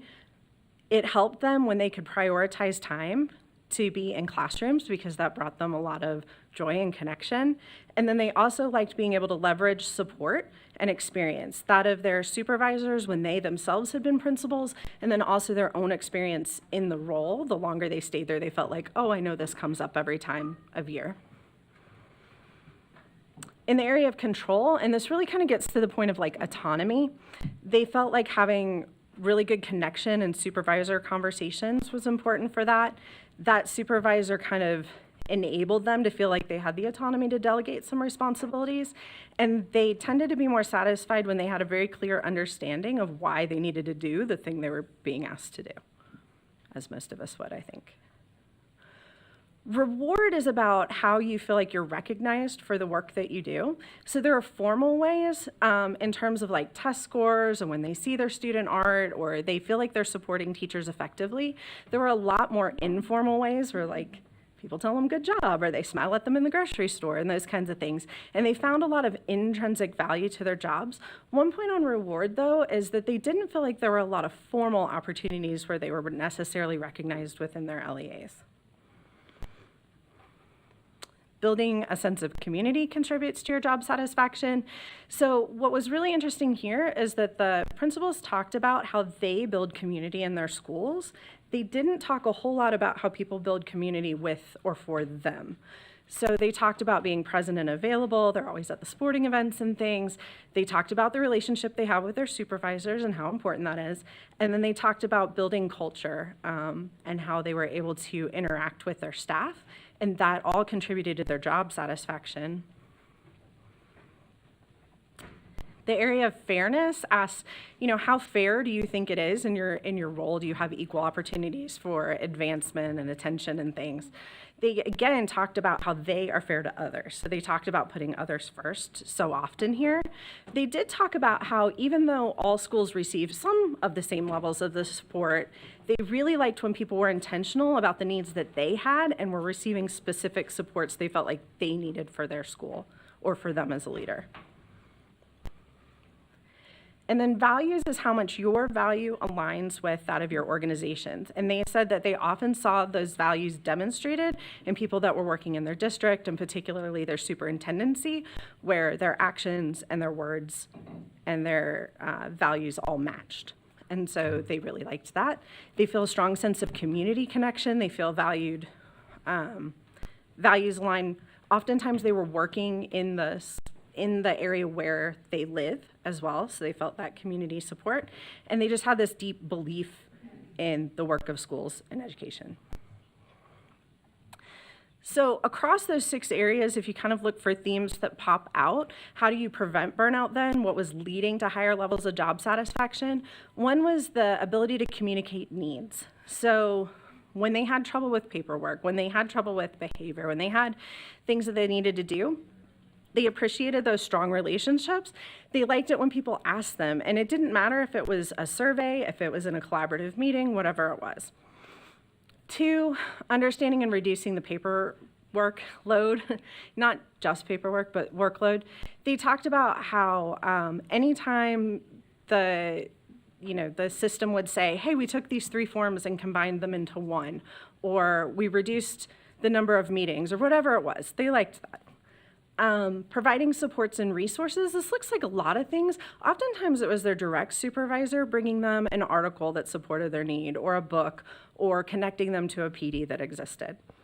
And then focusing on the positive relationships. So this is where, within their schools, they felt a lot of autonomy to do, oftentimes silly things.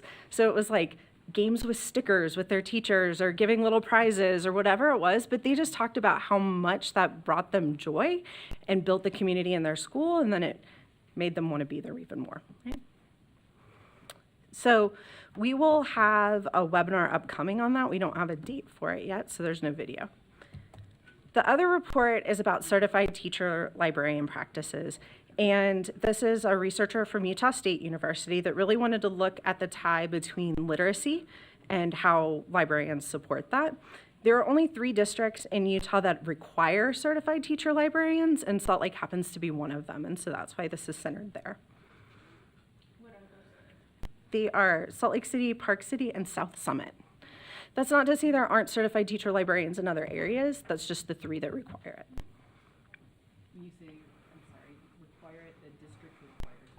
The district or the LEA, yeah. Sorry.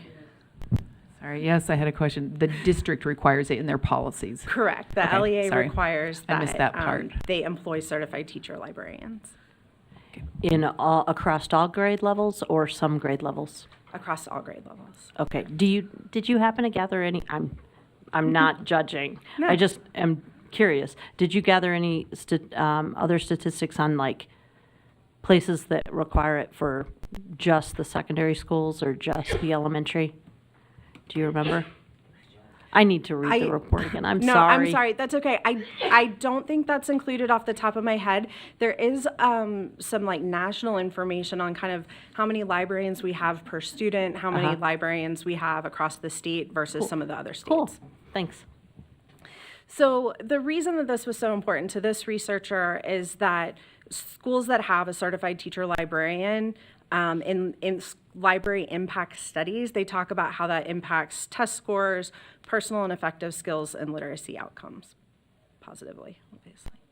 So the way we identified outliers here was we looked at the 85th percentile of at or above benchmark in Acadiance reading for K3 over 2 years, leading to the top 15% of schools with that metric. And then again, they had to employ the certified teacher librarian full-time. And this research used the highly effective schools through libraries framework. So that looks at planning, instruction, leadership, environment, and management, and then asked these librarians about the practices they were doing and saw if they were evidenced in that framework.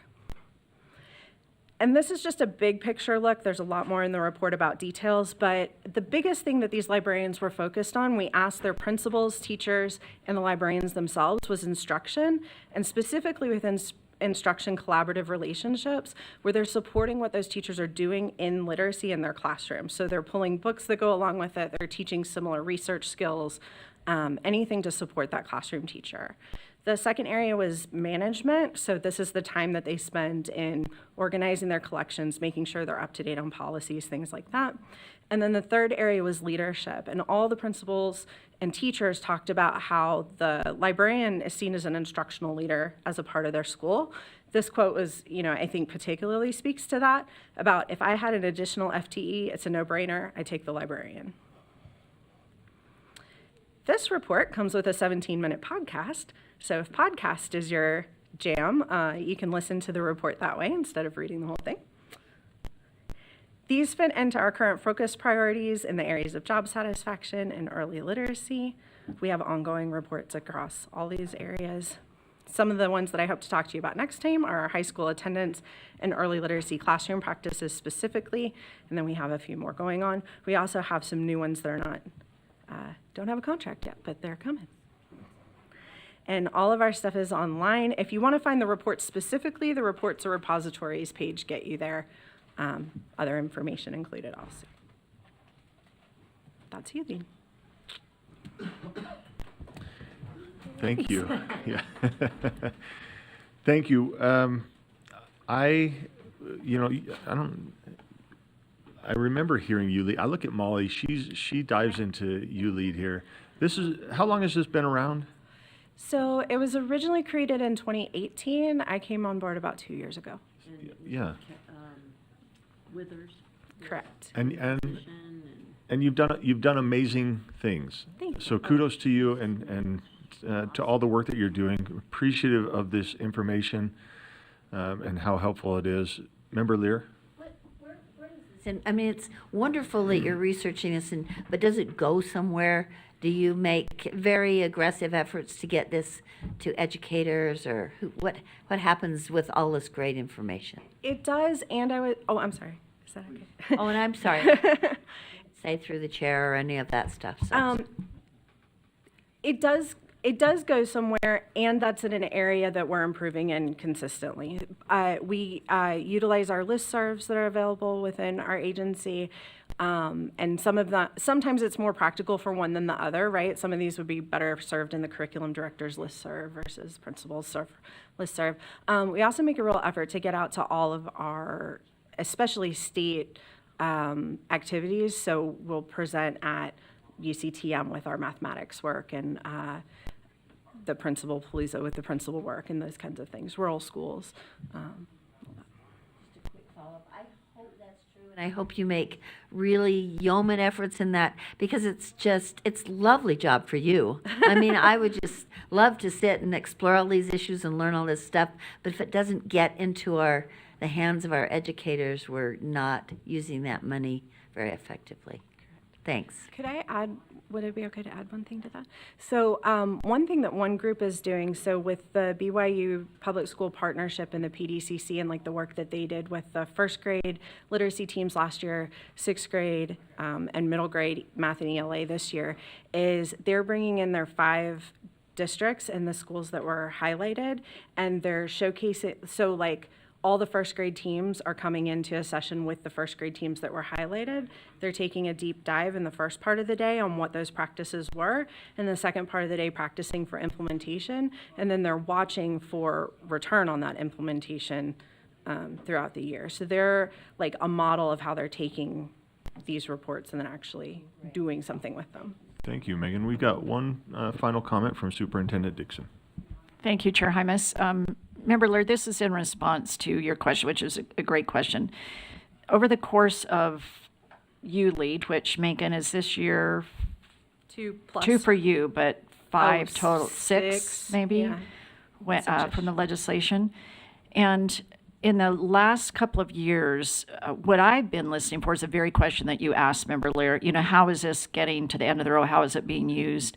And what I'm now hearing is out in the field. I will hear principals, teachers, districts, people say, oh, I got this from a ULEAD report, or I wonder if ULEAD. In fact, Megan knows that sometimes I feel like protective mother hen, because we've been in situations where people say, well, let's just have ULEAD do us, as if they're like 50 people on a ULEAD staff doing research or looking for something. And so that's something I've been waiting for and listening for, and I really commend Megan for the way that she and Jordan and others have not only done outreach, but collaborated in a way that people are aware it's not in a silo with a few universities doing research, but it's really getting into the field and people identify, I'm doing this research for ULEAD so that we can share it with others, or highlighting this school so that we can learn from best practices. So that was the intent.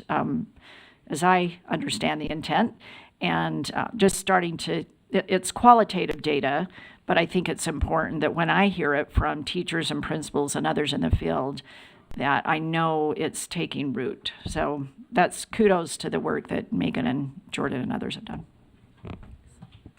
Thank you. Thank you. Yeah, and thank you for your presentation. Oh, thanks for the time. Okay. Board members, what we'd like to do now is we're going to jump, we're going to jump over to R277-609. We're going to bring that back where we left off. And then following that, Scott Jones has an update from our meeting this morning with PEA. So we're anxious to hear that. And so we'll get that after 6:09. And then we have our study session, which we'd like to get through as well, where we can go over the travel, state travel training, and then the OPMA training as well. So we appreciate your patience, staff. We will be as efficient as possible. So let's go to 6:09 here. I can't remember. Do we have to vote to bring this back? We already said we were bringing it back. So, okay, we're going to jump in then. Let me give a reminder to the board that we had made some amendments. There was a motion on the floor, and I'm going to take just a personal privilege because I have the microphone here. I'm going to make a substitute motion to the motion that's on the floor. And the motion that's on the floor is that the board member Earl's motion to change up line 62, the expulsion definition. I'm going to make a substitute motion. And my motion is, I didn't send this in, I wrote it down. I move to reinstate the definition of expulsion from draft 1 into draft 4, since we're working on draft 4. And I see that as early as draft 2, that definition started being tweaked. So my substitute motion is to reinstate the definition of expulsion from draft 1 into draft 4. And I'm seeking a second. We have a second. I'll speak to it, and then we'll open it up for conversation. Point of information, go ahead, Member Lear. But you're now trying to amend, you're proposing to amend draft 4, is that right? Yes. Yes. And can I also ask a question Sure. related to that? Where did the draft from draft 1 come from? Our rule, 609, our current rule. No, but but where did that come from? Somebody else made it up. No, I mean, did it come from the code? Did it come from literature? Oh, I don't know where case law regarding how long it's been around. Yes. Because it's not, that's So not it didn't come from code, so it's somebody's interpretation a long time ago from draft 1. Okay. That's as much as we know. Is that right? That's what it sounds like. Okay. So, from my understanding, expulsion started to get tweaked early on in this process through committee, and I was part of that committee. I didn't even catch it, so I'm glad that we're on draft 4 now, and we're still doing this. But it started to get tweaked, and then yesterday when we were having this discussion, I thought, wait a second, I don't know if I or anybody else has ever had a problem with the definition of expulsion as it was defined. So I'm trying to just get back to something that works, that is familiar to LEAs, that's familiar to us, that's familiar to everybody who's working in this process. And so that's me speaking to that motion. Member Davis. substitute motion. That is the substitute motion. Oh, that is such a bummer. Okay. Is it? It really is. Okay. Can I make an Member- amendment? Can you, oh, that is a motion to amend. Sorry. I can make a sub. Yeah, I mean, are you guys telling me what I said, or are you telling me what I'm doing? Trying to what's on the board. Yes. If I may, Chair, it might be helpful to reorient ourselves as to where board members left things yesterday, so that way we can understand the order of operations and what may or may not be in or out of order. Sure. Okay. Yeah, so, are you going to do it? Go ahead. So you Well, I thought I'd done it, but it clearly was not. Just from a motions perspective, I just want to make it clear kind of what happened. So let me scroll up here. We have an underlying motion, which is to approve draft 4 as amended and forward the rule to the Reports and Requirements Task Force. That is what you all as board members have been amending. There have been some amendments that have passed. Member Carey made a motion to amend that underlying motion to approve draft 4 with this insertion of accountability practice after some discussion about what that means if it's not in anywhere else in the rule. Member Earl made her amendments to that amendment to change the definition of expulsion and add and have these lines amended to take out restorative and replace it with accountability. So right now we are motioned up. We are at an amendment to an amendment. So we need to vote on Member Earl's amendments up or down. Perfect. Thank you, Kelsey.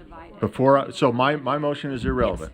So the motion on the floor that cannot be amended anymore or substituted. The motion on the floor was Member Earl's amendment to Member Carey's amendment that was then divided so that we are going to vote on Member Earl's amendment to the amendment to change the expulsion definition and then vote on her amendment to the amendment to replace restorative with accountability. Right. So let's go Thank back you. up to the motion regarding expulsion that is unamendable. And is there discussion to this? Member Kelly, is there discussion to this? No, not this one. You got to scroll. No, mine was, I wanted to know what the definition in draft 1 was, so that's not on the table right now. Sure. So. Member Earl? Yeah, I'm just saying you can vote this down. There's no heartburn. Let me just throw that out there. After all the discussion that we had yesterday, I appreciate the greater depth of knowledge, so. Thank you. Member Davis? I would speak against it. I think we should do something that adds clarity and has us be able to get accurate data. For example, a suspension is up to 10 days. A long-term suspension is 10 days to 365 days. An expulsion, no return until approved by the board. For example, that's what Arizona has done. It's very clear. You have accurate data. Everybody knows what each thing is, and it fits the Webster's definition, and so that's nice too. I mean, between expulsion and suspension. We, in our board rule, currently have an in-school suspension definition. We don't have these other. Are you speaking against the motion? I'm speaking against it, the reasons Okay. why we should not vote for this. Perfect. Okay, so the motion before the board is that the board amend line 62 to read expulsion means a disciplinary removal from school for a fixed or indefinite period. An alternative education plan is established as outlined in 53G-8-208 that has been reviewed and followed up with by LEA administration. Let's go ahead and vote.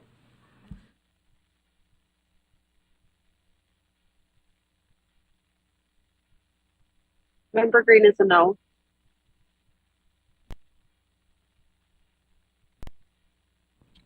Board member Member Hall's a no. Okay, thank you, Member Hall and Member Green. So that is unanimous in the negative, with Member Reel being absent. So let's look at that was divided, so now we have another motion before the board here.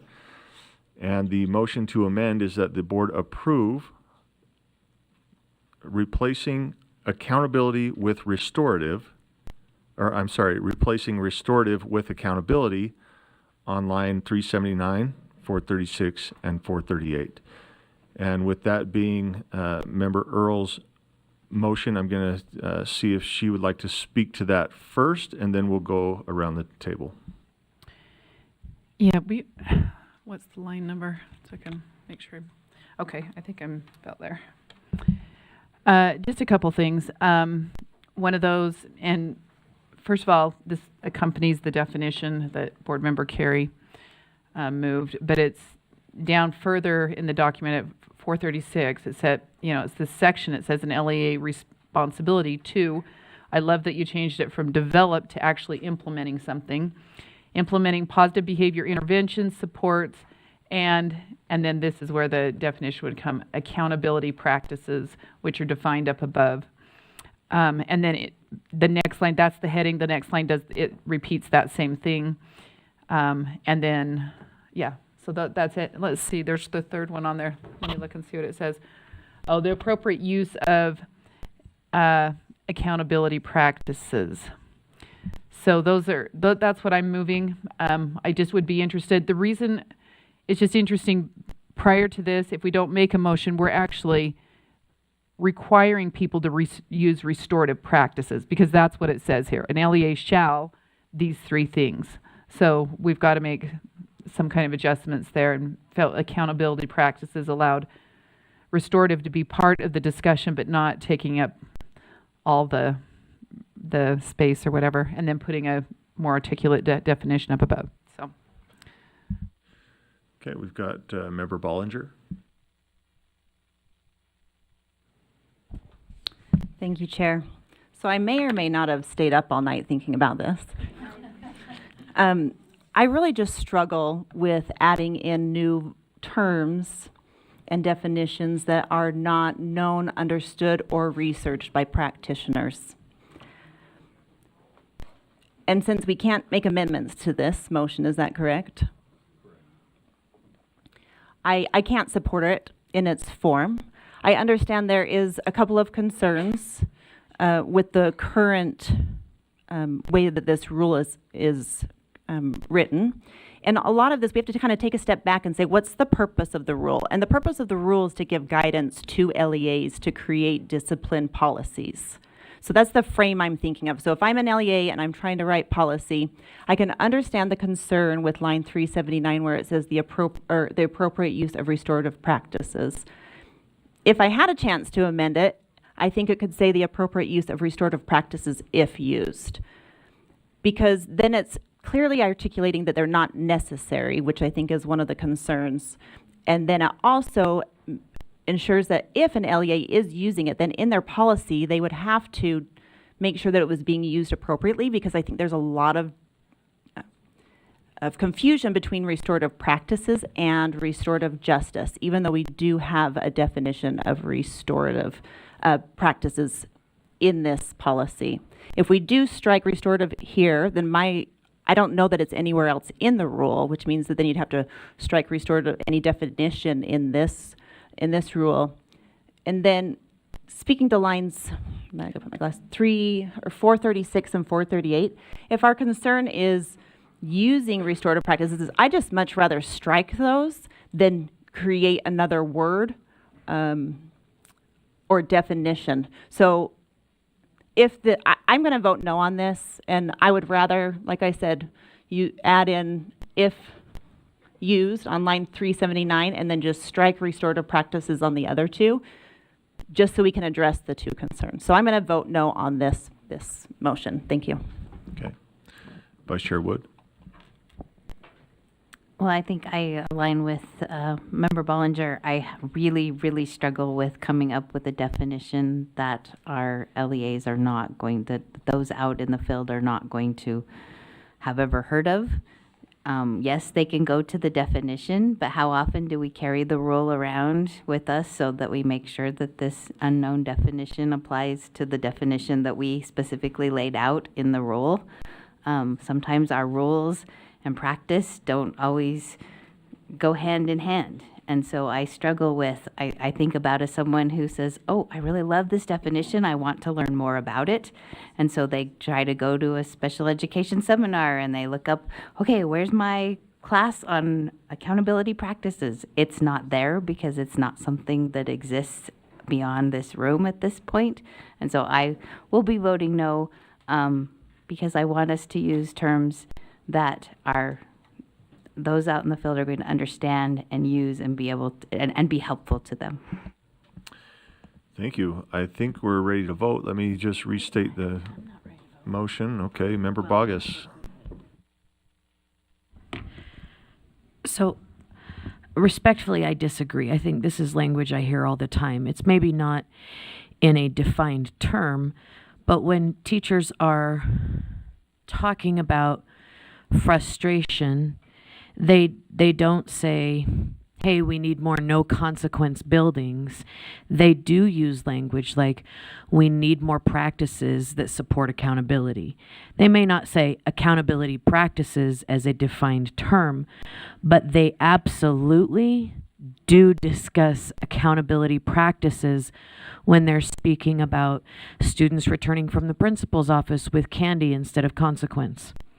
When they're speaking about the lack of support for disruptive, chronic disruption or sexual behaviors, they say things like, we have no accountability practices. And so I would respectfully disagree just in that context. There doesn't have to be a class for there to be a conversation. And my experience has been that the conversation does exist and it's pretty prevalent within our schools. Thank you.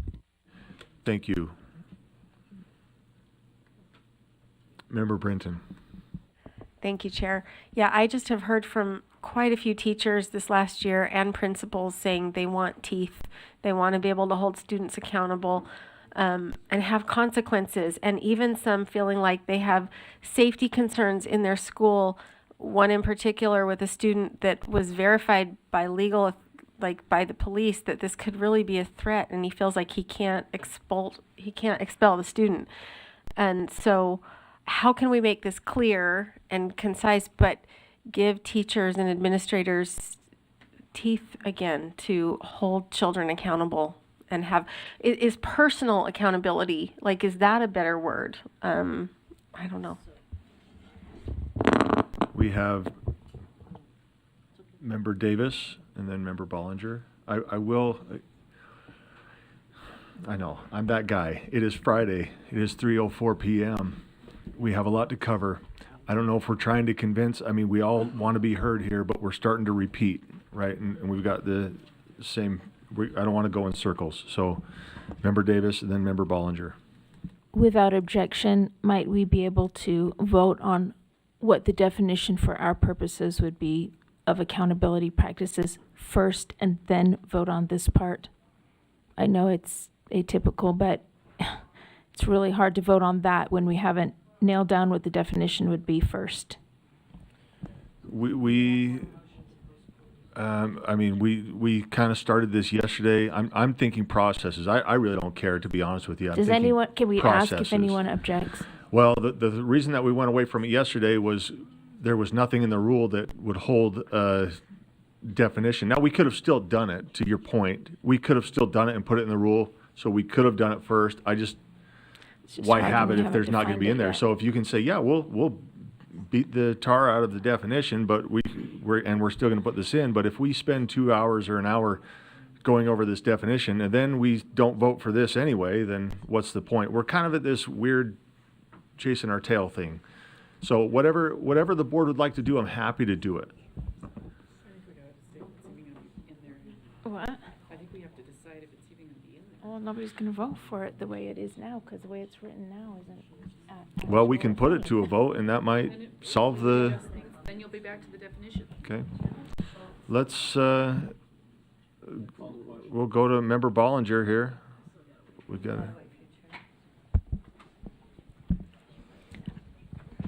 Thank you, Chair. I'll just make one last comment. I do agree that we do need to have accountability for students, and for those that may be familiar with positive behavior interventions and supports, having accountability is part of that process. So it's defining what's expected, making sure we teach it, getting clear on what happens if you do follow those directions, and clear on what if you don't.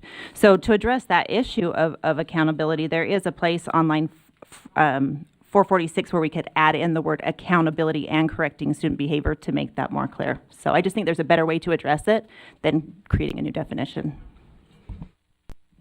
Member Lear? And I'm at the crossing point between process and content. And I'm concerned that we're making up these definitions without consulting the experts who actually, and I know Christina is one, but that we also have a staff full of experts who could help us know what are the common terms. And for us to just make them up and think they sound good is not, I'm not comfortable with. Secondly, the terms have to be used consistently in this rule. And if they're not in the rule at all, then there's no point in having them as definitions. That's not the way we do rule writing. We use the definitions of the rule. And thirdly, if we're making up these new definitions, how do they fit into our other rules that are also about student discipline, which there are a couple. So I have to vote no because I don't think this version satisfies any of those concerns. Thank you. Member Kelly. Call the question. Question's been called. Do we second that, or we just go for it? We need a second. We have a second. Okay, non-debatable. Question's been called. Let's go ahead and vote.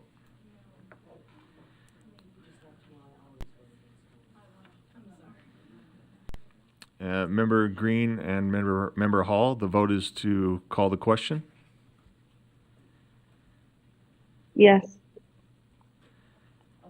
Member Halsey, yes. Okay. Thank you both.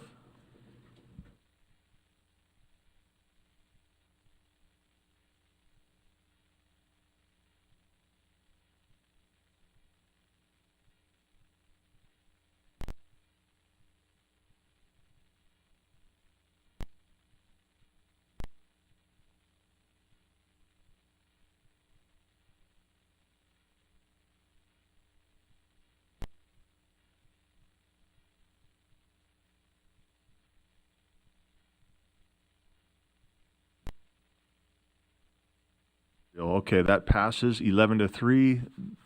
Those in opposition are Member Bogus, Vice Chair Wood, and Member Davis. So that brings us to the amendment at hand, and that is to replace the word restorative with accountability on lines 379, 436, and 438. Let's vote. Oh. Okay.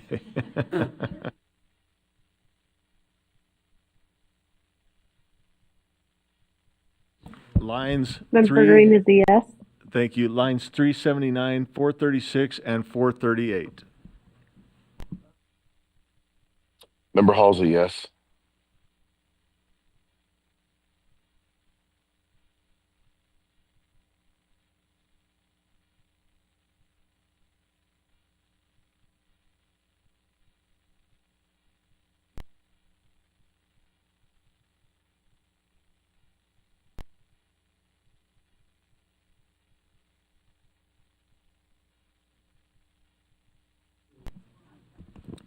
That motion passes, 8 in favor.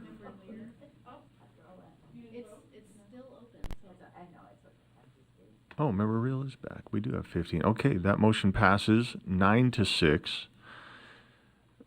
Those in opposition being Member Real, Member Hart, Vice Chair Wood, Member Bollinger, Member Davis, Member Booth. Okay, this brings us, so the motion is amended. This brings us back to the definition.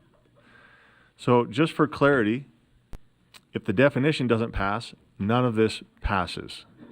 Okay? I know. So, the motion before the board is that the board amend draft 4 as follows.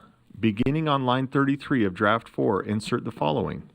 Accountability practice is an evidence-based practice that increases academic outcomes as well as decreasing behavior that disrupts the learning environment and holds students accountable for their actions by requiring them to take responsibility for repairing harm and providing restitution when appropriate.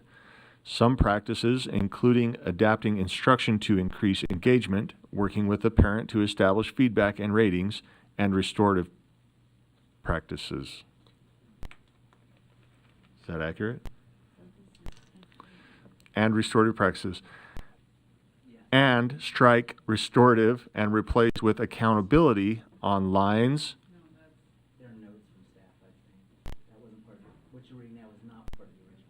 No, but it's amended. Yes, this is the amended in part. And strike restorative and replace with accountability on lines 379, 436, and 438.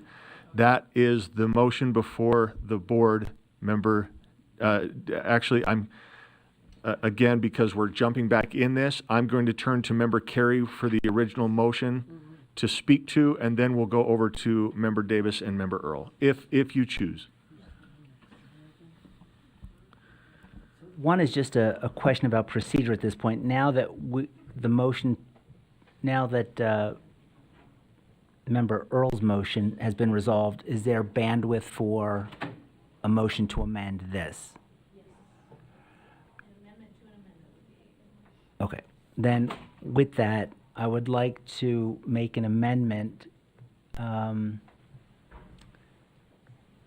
Accountability practice is, it says "and," that should say "any."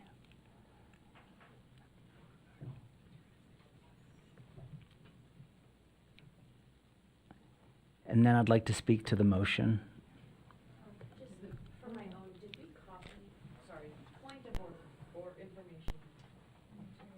Okay. You Has need it to, been- there you oh, go. I'm looking for this draft. Has it been moved into today's agenda, or do I need to go back to yesterday's agenda? That's all I need. Thank you.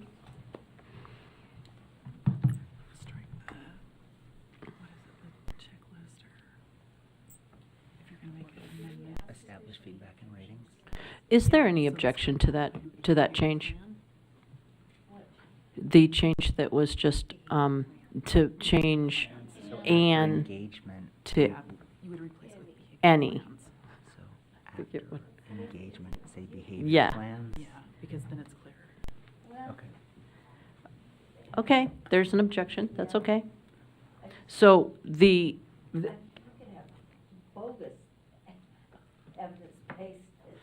okay, so the amendment is changing "and" to "any." And part two of that motion would be after the word engagement, we would strike working with a parent to establish feedback and ratings Whoa. and replace that with behavior plans.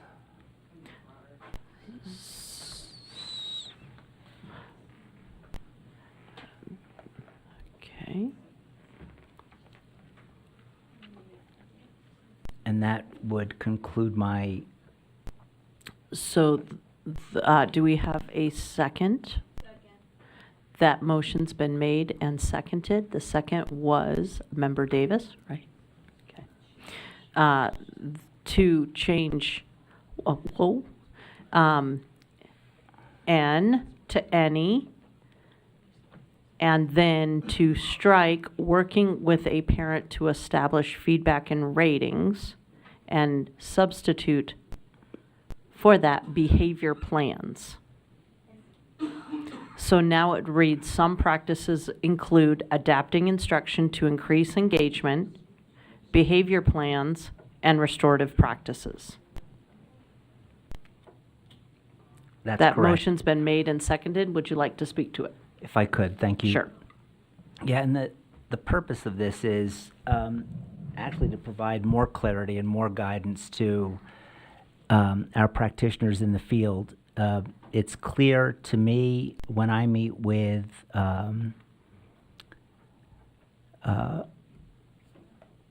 practitioners, educators, there is a misunderstanding about restorative practice, when it can be used, how it should be used.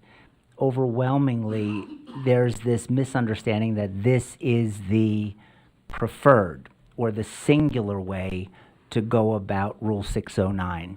And having read 609 several times, I can understand why that misunderstanding was there. The accountability practice really establishes that LEAs, I want them to have the freedom to use whatever plan they deem is best. That's why I'm saying any evidence-based practice. And if you have certain behavior plans that you feel are best, then use those. If you want to use restorative practice, you can use that. I don't want to limit, either by rule or misunderstanding of the rule, that our LEAs should have the the bandwidth and the tools to do what they deem is best within their LEA. So that's the purpose of the motion and the language. Thank you, Vice Chair Hart. Other lights for this? Member Davis? I'll speak to the motion quickly. I had asked and appreciated the bill sponsor, got legislation in my brain. Anyway, I'm changing that because an accountability practice is not an evidence-based practice.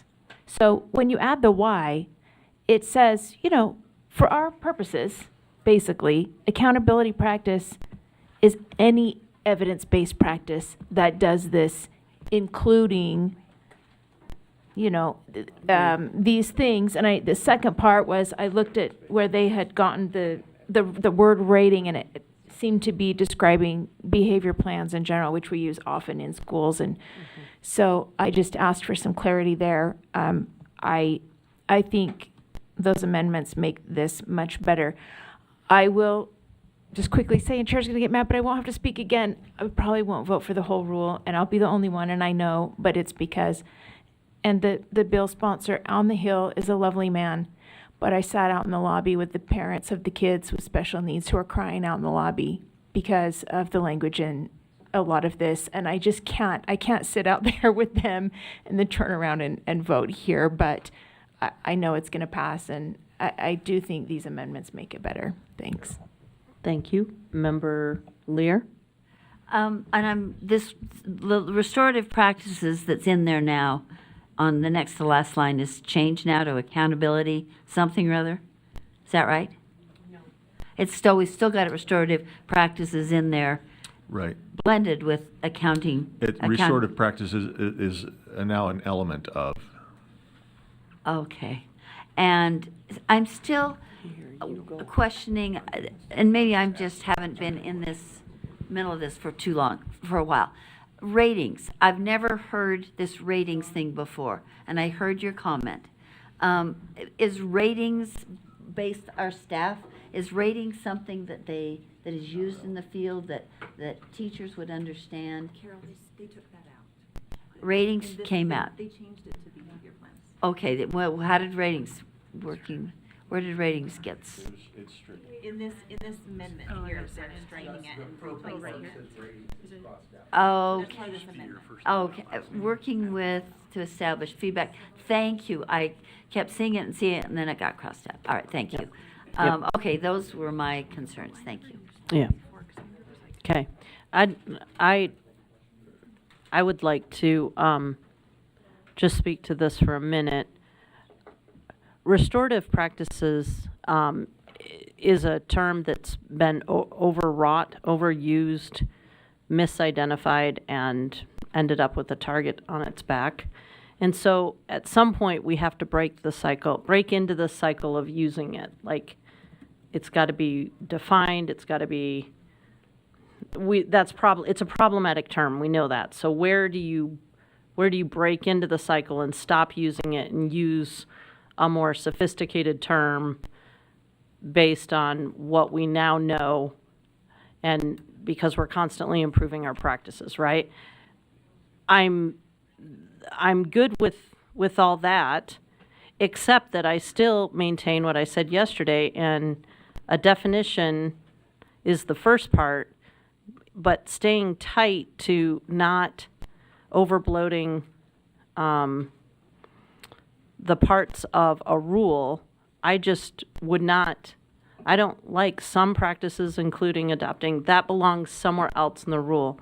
Having said that, this is far better, and we have to start somewhere, so I speak in favor, but I still have a hard time with breaking away from the practice of keeping the definitions tight and talking about examples somewhere else in the rule. But having said that,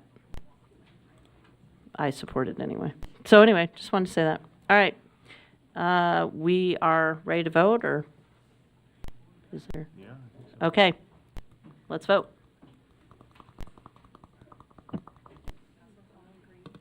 Member Halsey, yes. Member Green is a yes. Thank you, Member Hall and Member Green. This is just the This is amendment. the amendment. Yep. Right.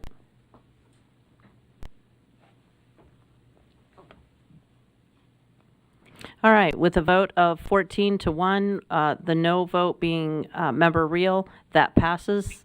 Now we move to the underlying motion amendment. Sorry. Yes, please. The motion before the board then is that the board amend draft 4 as follows. Beginning on line 33 of draft 4, insert the following. Accountability practice is any evidence-based practice that increases academic outcomes as well as decreasing behavior that disrupts the learning environment and holds students accountable for their actions by requiring them to take responsibility for repairing harm and providing restitution when appropriate. Some practices include adapting instruction to increase engagement, behavior plans, and restorative practices. And strike restorative and replace with accountability on lines 379, 436, and 438. Member Bogus. Without objection, I would like to strike the word for and put a comma there. That seems to be grammatically incorrect. Does anyone disagree? Can we find it? Where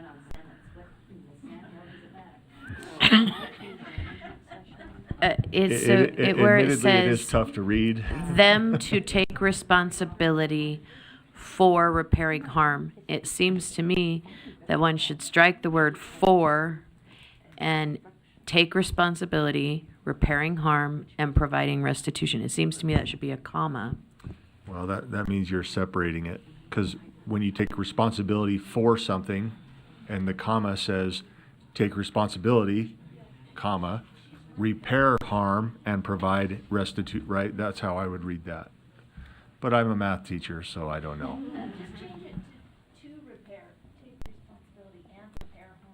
So we've got, work with Member Bogus. There's clearly some sort of So I would just like thing. to point out that Carol called me an expert and Cindy said I was right.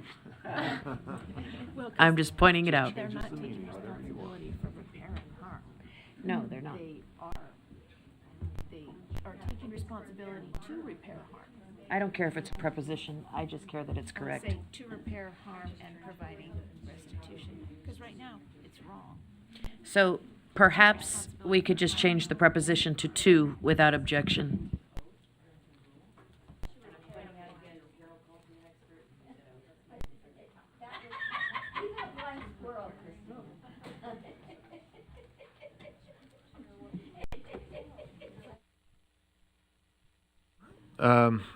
Here's what I'd like to do is I'd rather not wordsmith this for 30 minutes. I'm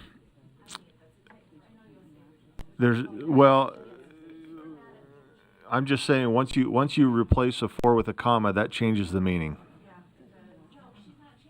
I know. Okay, so then you say I want to change it to a to, then I have to start getting rid of the ings, right? And so then I say, okay, that's is it a motion, or if it's done without objection, or you're asking for a friendly, then I look to Board Member Carey. He's read a lot of words too, right? You know, he can look at this was between him and so.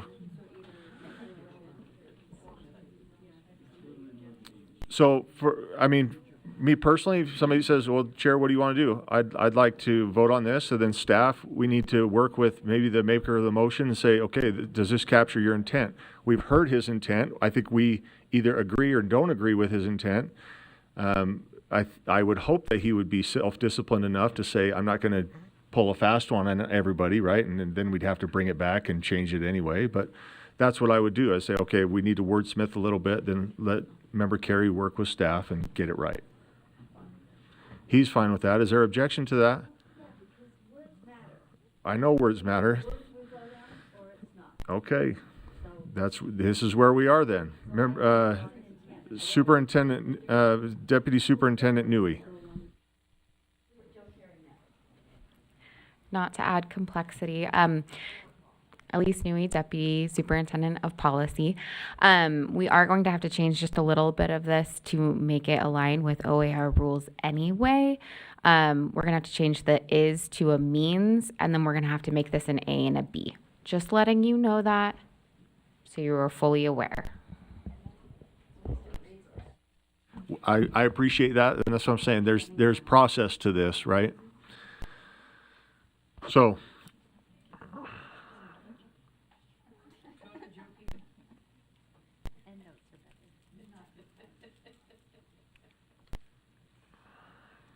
all right, board. Well, I'm just trying to be efficient with this, right? And because we still have things ahead of us, and we want to get this right, and I believe it can be done right. And then, quite frankly, if we have some saying no, I oppose. You know, I'm talking specifically to the opposition. If we're going to vote no, then, you know, part of me wonders, well, why does that matter? Now I'm getting into my own thoughts, and that's not fair for you. So, perfect. So, let's do this then. Here, I'm gonna reread this motion. Understanding. I mean, this just happens naturally. It happens every time. Staff is gonna look at this, and they're gonna, like Elise just said, we're gonna have to change means, right? We're gonna have to do an A and a B. We didn't necessarily vote on that. Do we? Maybe we will now, because it's kind of adopted here. But the accountability practice means, and then I'm not going to pick that apart. Means any evidence-based practice that increases academic outcomes, as well as decreasing behavior that disrupts the learning environment, and holds students accountable for their actions by requiring them to take responsibility for repairing harm and providing restitution when appropriate. B, some practices include adapting instruction to increase engagement, behavior plans, and restorative practices, and strike restorative and replace with accountability on lines 379, 436, and 438. That is the motion, which already broken up reads better. Thank you. So, Member Bogus. I really am not trying to belabor this and be funny. That sentence needs to be smithed, for example, as well as needs to be a comma. And then you've presented a plural verb, which changes the infinitive forms. I don't disagree with the sentiment. I absolutely do not, but it does have problems, and I'm happy to move a motion. But I am actually totally with Member Lear. Words matter, and there is no such thing as a technical amendment. Perfect. Give me a solution, not a problem. Then I would move to strike the words as well as and put a comma. I would move to strike the word for and put to.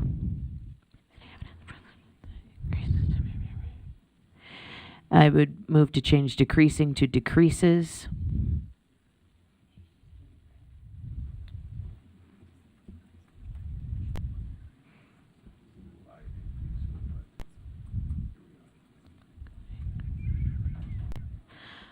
I think that fixes it enough. Member Carey. Chair, if I could see that in draft form, they could all be friendlies. I just need to see the proposed text. Yeah. Thank you. We'll just wait, and then once we see it, we'll probably get a second.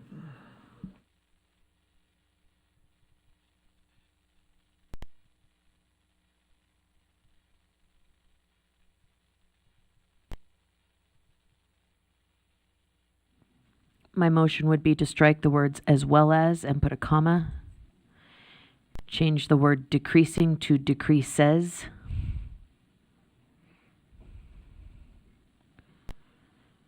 Change the word for to to.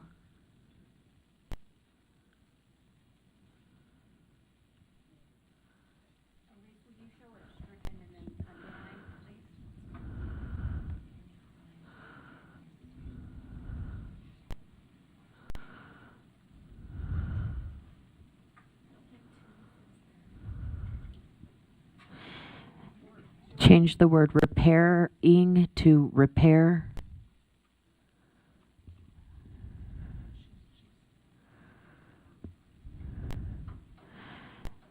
and change the word providing to provide.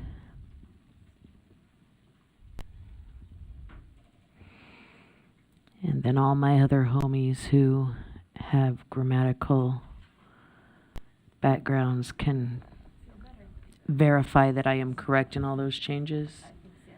Because that plural verb is just kind of discombobulates the sentence. And Member Carey, hopefully I hit them all. Is that your motion accurately? Yes. Do we have a second? Is there any objection to these changes?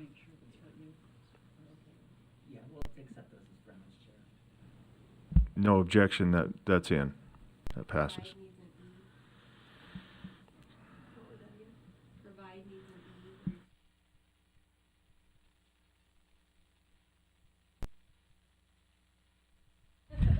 Okay, so we have an underlying motion then that the board amend draft 4 as follows. Beginning on line 33 of draft 4, insert the following. A, accountability practice means any evidence-based practice that increases academic outcomes, decreases behavior that disrupts the learning environment, and holds students accountable for their actions by requiring them to take responsibility to repair harm and provide restitution when appropriate. B, some practices include adapting instruction to increase engagement, behavior plans, and restorative practices. And strike restorative and replace with accountability on lines 379, 436, and 438. Let's vote. Member Green is a yes. Member Hall is a yes. Thank you, Member Green and Member Hall.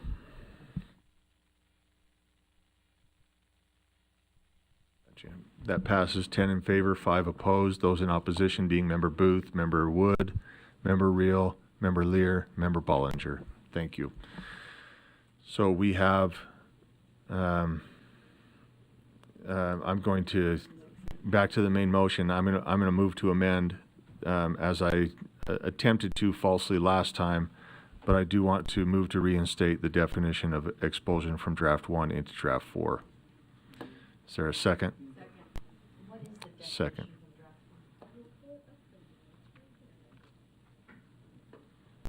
The expulsion, the original expulsion definition on your screen.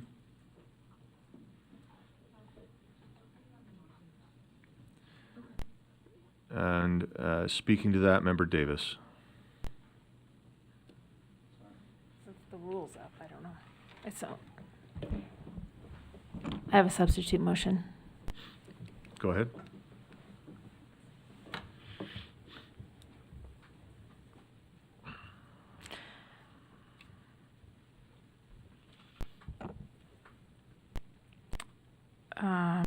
Let me get back to the language that I had here.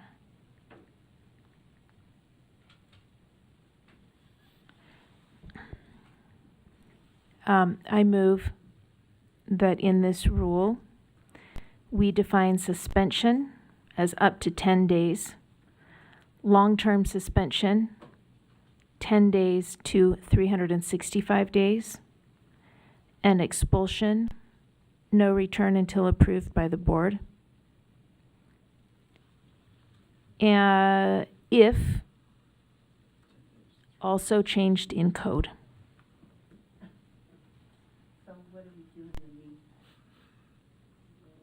We Okay, pass so it with Matt's. That's all right. While let's get can I this. speak to it? Yeah, let's get this out and see if we have a second.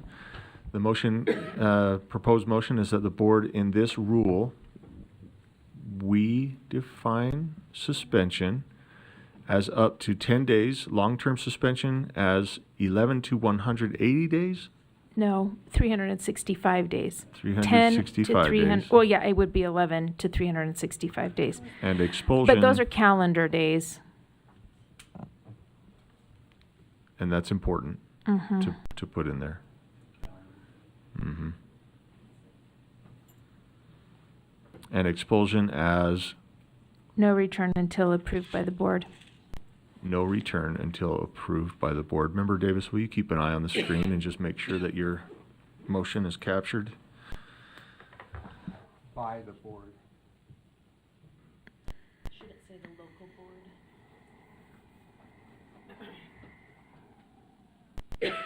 Or LEA board? LEA board. Lowercase board should cover it, but Yeah, that's true.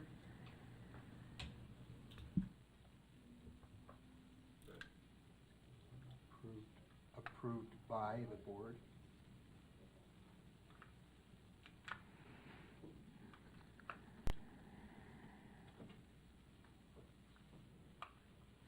I think we see most of it up here. We're going to wordsmith this, but is there a second to this?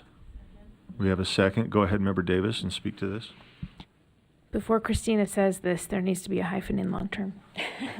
But that's wordsmithing again, but Don't let her get into your head. I just wanted to point out that in code, there's kind of a nebulous, in state code, it basically says, expulsion is just a removal. It doesn't talk about any amount of time. And when you look up like a dictionary definition, it says a suspension is temporary and an expulsion is permanent unless, you're reinstated. We have already in our board rule a definition for in-school suspension, which is up to 1/2 a day in the school. We've gotten very granular on that. We should be clear so that our data is accurate. And I asked our staff, is this going to cause a problem? Can we make codes to have accurate data? And I was told that we can update our definition inside of the incident record to accommodate it. It can be done. It's not going to be impossible to do that. And it would give us more accurate data. But I don't want to do this if that loosey weird definition is left in code. So I would say that we probably need to move forward today with Chair Hymas's motion and seek this change and then revisit, not open the whole thing again, but just open this section if the code gets changed. I'm sorry, were you speaking to my good ear? Did you say that we were going to accept my motion and address this later? And if the code does get changed, then we bring not the whole rule back, but just these lines back and adjust it for clarity and accurate data. Because we don't have it right now. So I'm sorry, I'm seeking clarity. Is your motion changing? Is this saying direct staff to work with legislature, and in the meantime, whatever the board decides for expulsion? Or are because we have a motion right here, and so I'm just getting clarity. So maybe I should amend your motion, so then the whole thing just passes together. Whatever That we you go with want. You've this got the now, floor. and that we go with this now, and then we tag this onto it, and we work toward this. And maybe we need to add at the end of that, when it's brought back, we just bring back these lines. So this is no longer a So we don't- substitute. This is an amendment. amendment. To amend. To yours. An amendment to an amendment. Yes, sir. Okay. And then let's make sure that reads correctly, Member Davis. And while that's being typed up there, we've got a few lights here, or we've got one light. We've got Member Carey. So let's, staff, if we can continue to work on this amendment to the amendment, and then Member Carey, go ahead. Thank you, Chair. Yeah, just today in law and licensing, we looked at a rule that came up for its 5-year renewal, R277714, which is unsafe school choice option. If you're not familiar with that rule, it's because it's my understanding since that rule's been in existence, none of our schools have ever met the definition of persistently dangerous school as outlined here in rule. And because of that, it begged the question, why? And to be a persistently dangerous school means where at least 3% of the students for 3 consecutive school years have been suspended or expelled. That is a very tough, if not impossible, definition to meet, partly because we don't have operational definitions for suspended or expelled that cover the state, as well as, you know, for 3 consecutive school years. My concern with the amendment is that I don't think I'd be more comfortable if we directed staff to research these definitions, because it's not like we're amending definitions, we're creating definitions. I don't know the basis for 11 to 365 calendar days. I don't know how that comports with what other states are doing. So I just think that because I plan on using the definitions that are being created here to re-examine 714, and also the data that we're going to need on our dashboard that the state is going to require us to have. So I love the fact that we're having this discussion, because I do think we need a statewide definition. But again, I just don't know, without seeing more, are long-term suspensions generally 11 to 365 calendar days? Is that, I know yesterday there was discussion about whether an expulsion is temporary or permanent. And some board members thought it's a permanent, some thought it was temporary. So I would feel more comfortable having the time as a body to have staff work that up, have us take a look at it, and then amend. I'm not saying we have to wait on the chair's motion, but moving this new language in, I would feel more comfortable if we waited to get that feedback from staff. Thank you. Thank you. Member Lear. Agree with that. And Cindy, long-term suspensions are not a thing. It's, you've got a suspension or an expulsion. And in terms of working with teachers who've understood these things better or worse for years, I think we act like there's a third term that's a term of art, and it really isn't. So I think Member Carey just had a personality change, because I had the same objection to the last vote. You had a personality change. No, I'm pretty sure not. But in any event, somebody replaced you, Joe. So I don't think we should go about just because we feel like we need to say things. I really do like the idea of staff checking literature, checking case law, making sure we're using terms that are legitimate and understood by educators. So, Thank you. Thank you. Let's go back to Member Davis. Yeah, I agreed with that too. At a minimum, we need to separate expulsion from suspension, but some other states are using suspension and long-term suspension. So maybe staff could do this research, do the things, look at the legalities, look at what other states are doing. I don't know how much time that's going to take, y'all. It shouldn't hopefully take that much. Can we revisit this in a week so that we can still have time to make the statutory request?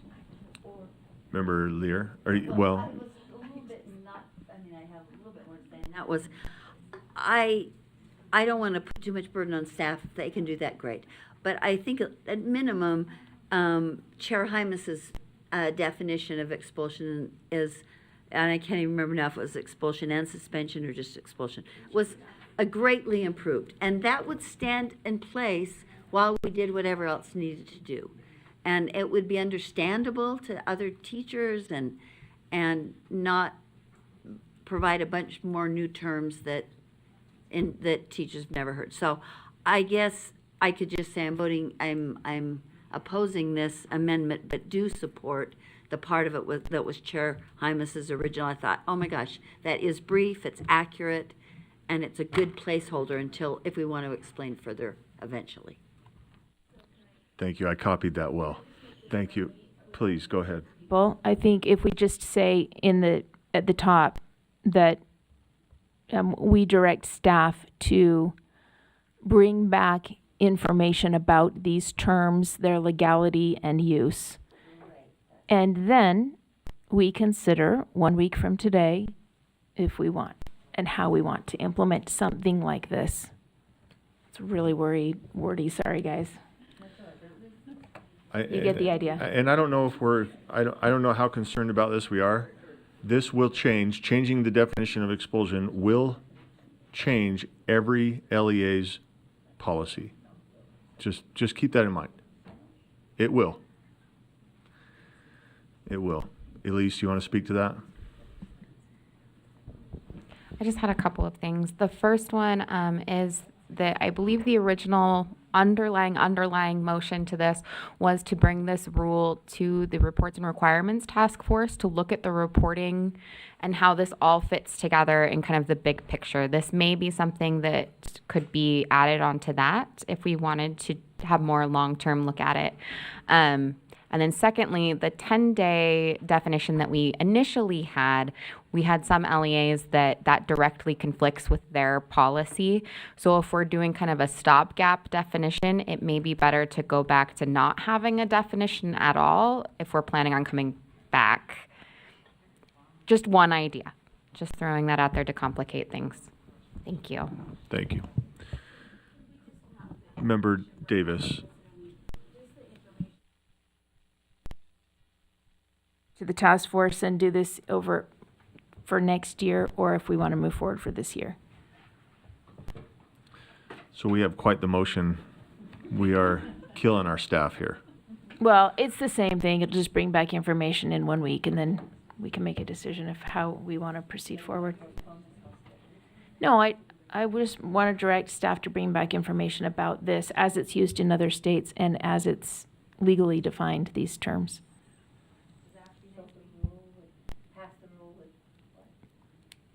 I can personally reach out to some of our Reports and Requirements members and just ask them what their policies are and what the impact would be on them.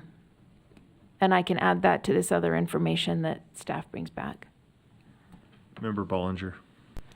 Just a question to the maker of the motion. Does it have to be next week with it being legislative?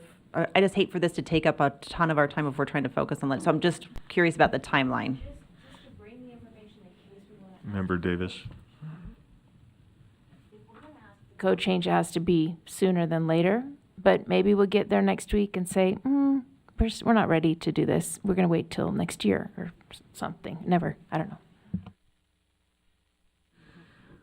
Okay, so the motion to amend the amendment is that the board directs staff to bring back information to these terms, their legality and use in other states within a week, and potentially work with the legislature to define suspension as up to 10 school days, long-term suspension as 11 to 365 calendar days, and expulsion as no return until approved should be by the board, and then to direct staff to bring this rule back to amend the rule definitions accordingly.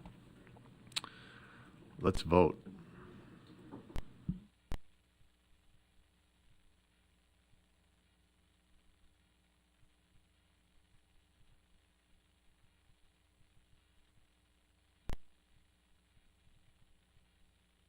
Member Green and Member Hall. I'm a no. Okay.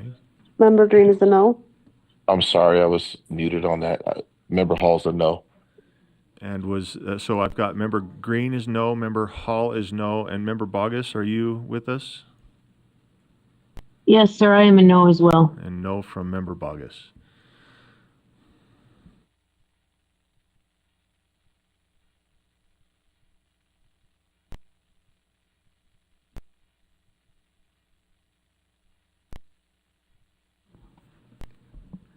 Oh, and Member Earl is absent. I see. Okay, so that motion fails. 8 against, 6 in favor, 1 absent. Those in favor are Member Hart, Member Booth, Member Reel, Member Wood, Member Lear, Member Davis. This brings us back with Member Earl absent. This brings us back to the underlying motion, and that is to reinstate the definition of expulsion from Draft 1 into Draft 4. The definition being beneath it. Let's go ahead and vote.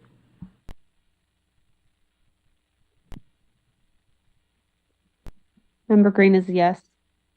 Member Hall's a yes. Member Bogus is a yes. Thank you, board members online.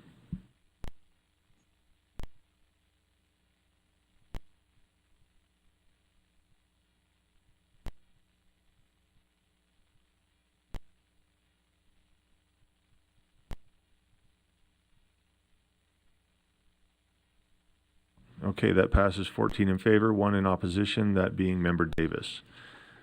Okay, this brings us back to our the bottom of the barrel motion. And that is that the board approve R277-609 Standards for LEA Discipline Plans and Emergency Safety Interventions Draft 4 as amended on second and final reading and forward the rule to the Reports and Requirements Task Force for further refinement of the reporting and data collection requirements for the purposes of monitoring.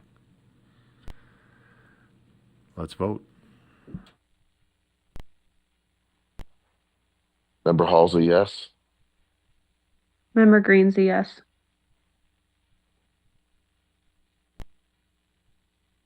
Member Bogus? Yes, sir. Thank you. And that passes 11 in favor, 3 in opposition, and 1 absent. The 3 no votes being Member Booth, Member Bollinger, and Member Davis. Board members, are you guys tired? Is it just me? Man. Okay. Here's what we still have ahead of us. We've got Scott, will you come forward? He's going to give us a brief report back from this morning's PEA, and then we'll go there, and then I'll discuss here with leadership our next step, but hopefully we're going to wrap up soon. Deputy Superintendent of Operations Scott Jones, Sybil and or Kelsey, could you pull that? Sorry, I run IT, but I don't know how to connect the laptop to the thing, so just assuring you all I'm on top of it. Yep, everybody's listening? Okay. Okay, I will be brief, okay? What you will get later today, or later tonight or early tomorrow, is all of the results of your actions and the staff actions in relation to the Public Education Appropriations Committee process that are going to be considered for motions by PEA on Tuesday. Tuesday is the last PEA meeting. There's 2 documents that you'll get. There's one that shows what the status is of all the requests, not just your requests, but the governor's requests and the requests for appropriations from legislators. It's about 6 pages. We'll highlight your requests, your amended requests as a result of all the activities that you did yesterday, or the activities you did yesterday. They were received very, very well today by PEA. On behalf of the chair, the Senate chair, I think she's good with this, is she wanted to thank you all for bringing it in to the consideration of where revenue's at, what they're up against, those considerations, those aspects. What you see here, which one's this titled? Sorry, I can't see that far. Okay, so these are the reallocations. Chair is Deborah Jacobson online.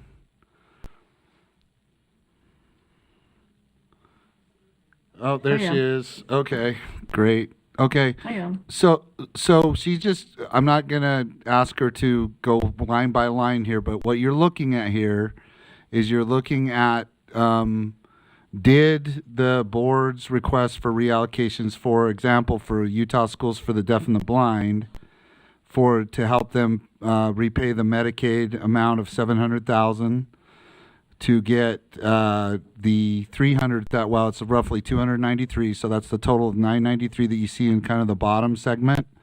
So what you're looking at here in accounting parlance or terms is debits and credits, right? The LFA is supporting your request for the technical changes to help USDB with the Tooele situation with services there of 293 and the 700,000 for Medicaid. Also, you can see where you as the board months ago had identified carry forward balances to help the districts, small rural districts, with administrative funding of $3.26 million. That's in process. So good news for our small rurals, right? You responded to their need or their request that they didn't get the one-time money that they typically got last session. So now, that's on track, on target to be, and while I can't guarantee it, but we should see that in the motion sheet there. So again, we'll send this out to you either later today or tomorrow, so you can review it over the weekend on Monday, ahead of all of the different actions or motions that PEA will take that ultimately results in what they recommend to EAC. So let's go to the next document, please. The next document is far more lengthy. It's 6 pages. Now remember, when you get this, what will be different about the one you're seeing here is staff will go through and highlight your requests. We'll put those in yellow, right? Where you can see, for example, I'm just giving you an example, you can see that they took your request to change your original 3% increase to the WPU, or above the 4% on the WPU, to 1%. Can you see that in the comments? Is there anybody that does not see that? What I'm talking about, because I want to make sure you know that they took what your chair and our vice chair and you all put together today for action on Tuesday, okay?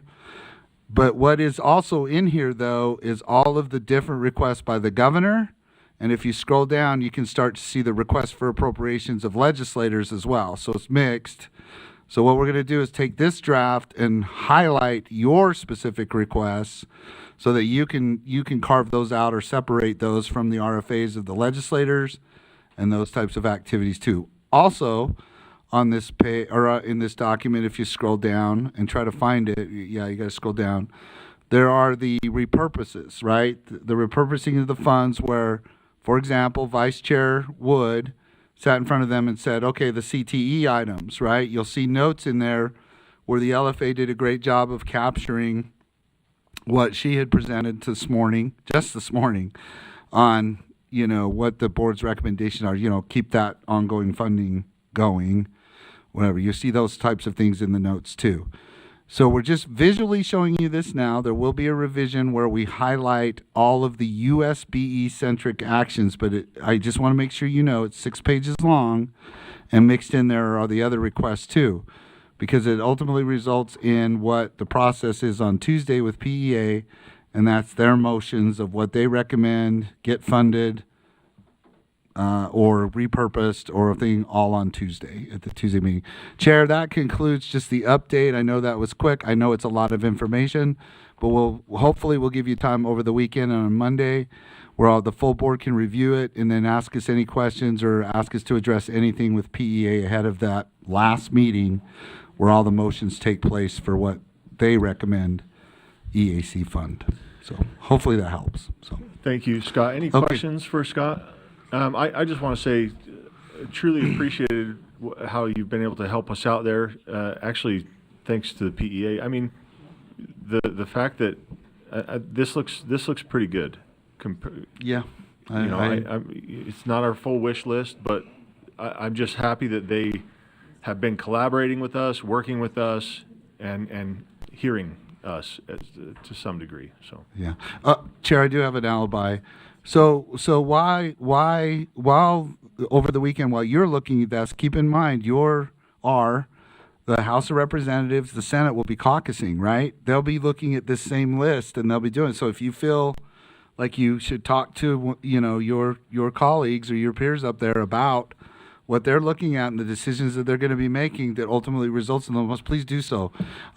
We're in a good position right now where that communication is available there. I really do feel strongly about that. It's always been good, but with all the new changes in different elected officials, I think you have that opportunity if you feel like you need to discuss something in particular with them. So I think they're open to that. So thank you, Scott. Thank you. Okay, we've got one more item here. We're going to do 6.1, the discussion on state travel, concur training, And then we will find a time to do the OPMA training. Is this what I'm hearing? Understanding? We'll find a time to do that online. Does that sound accurate? Did we leave you out of the conversation? Oh, well, I mean, Dr. Gibson just I know. said that. And Ben left as well? Well, I don't know what I want you to create. I thought we were on a similar page here. Let's, right.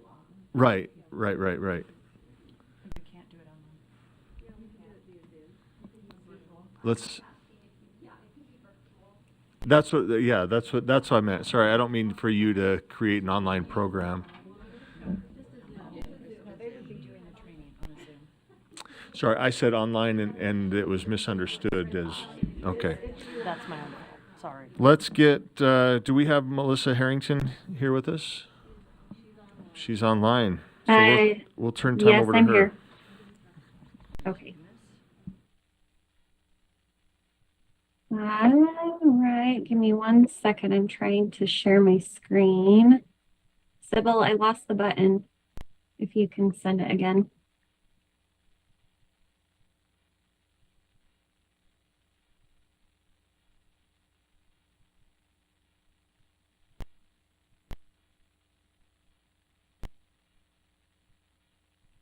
It says I cannot share while another participant is sharing.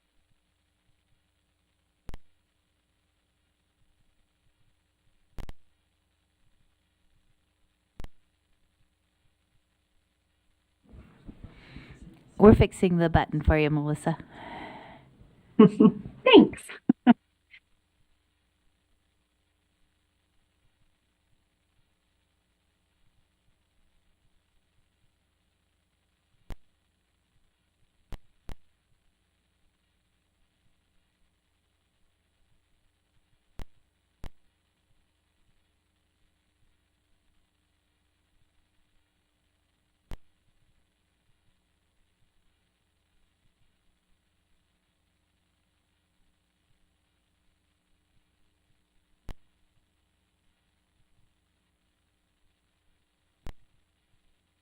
Okay, I think it is working.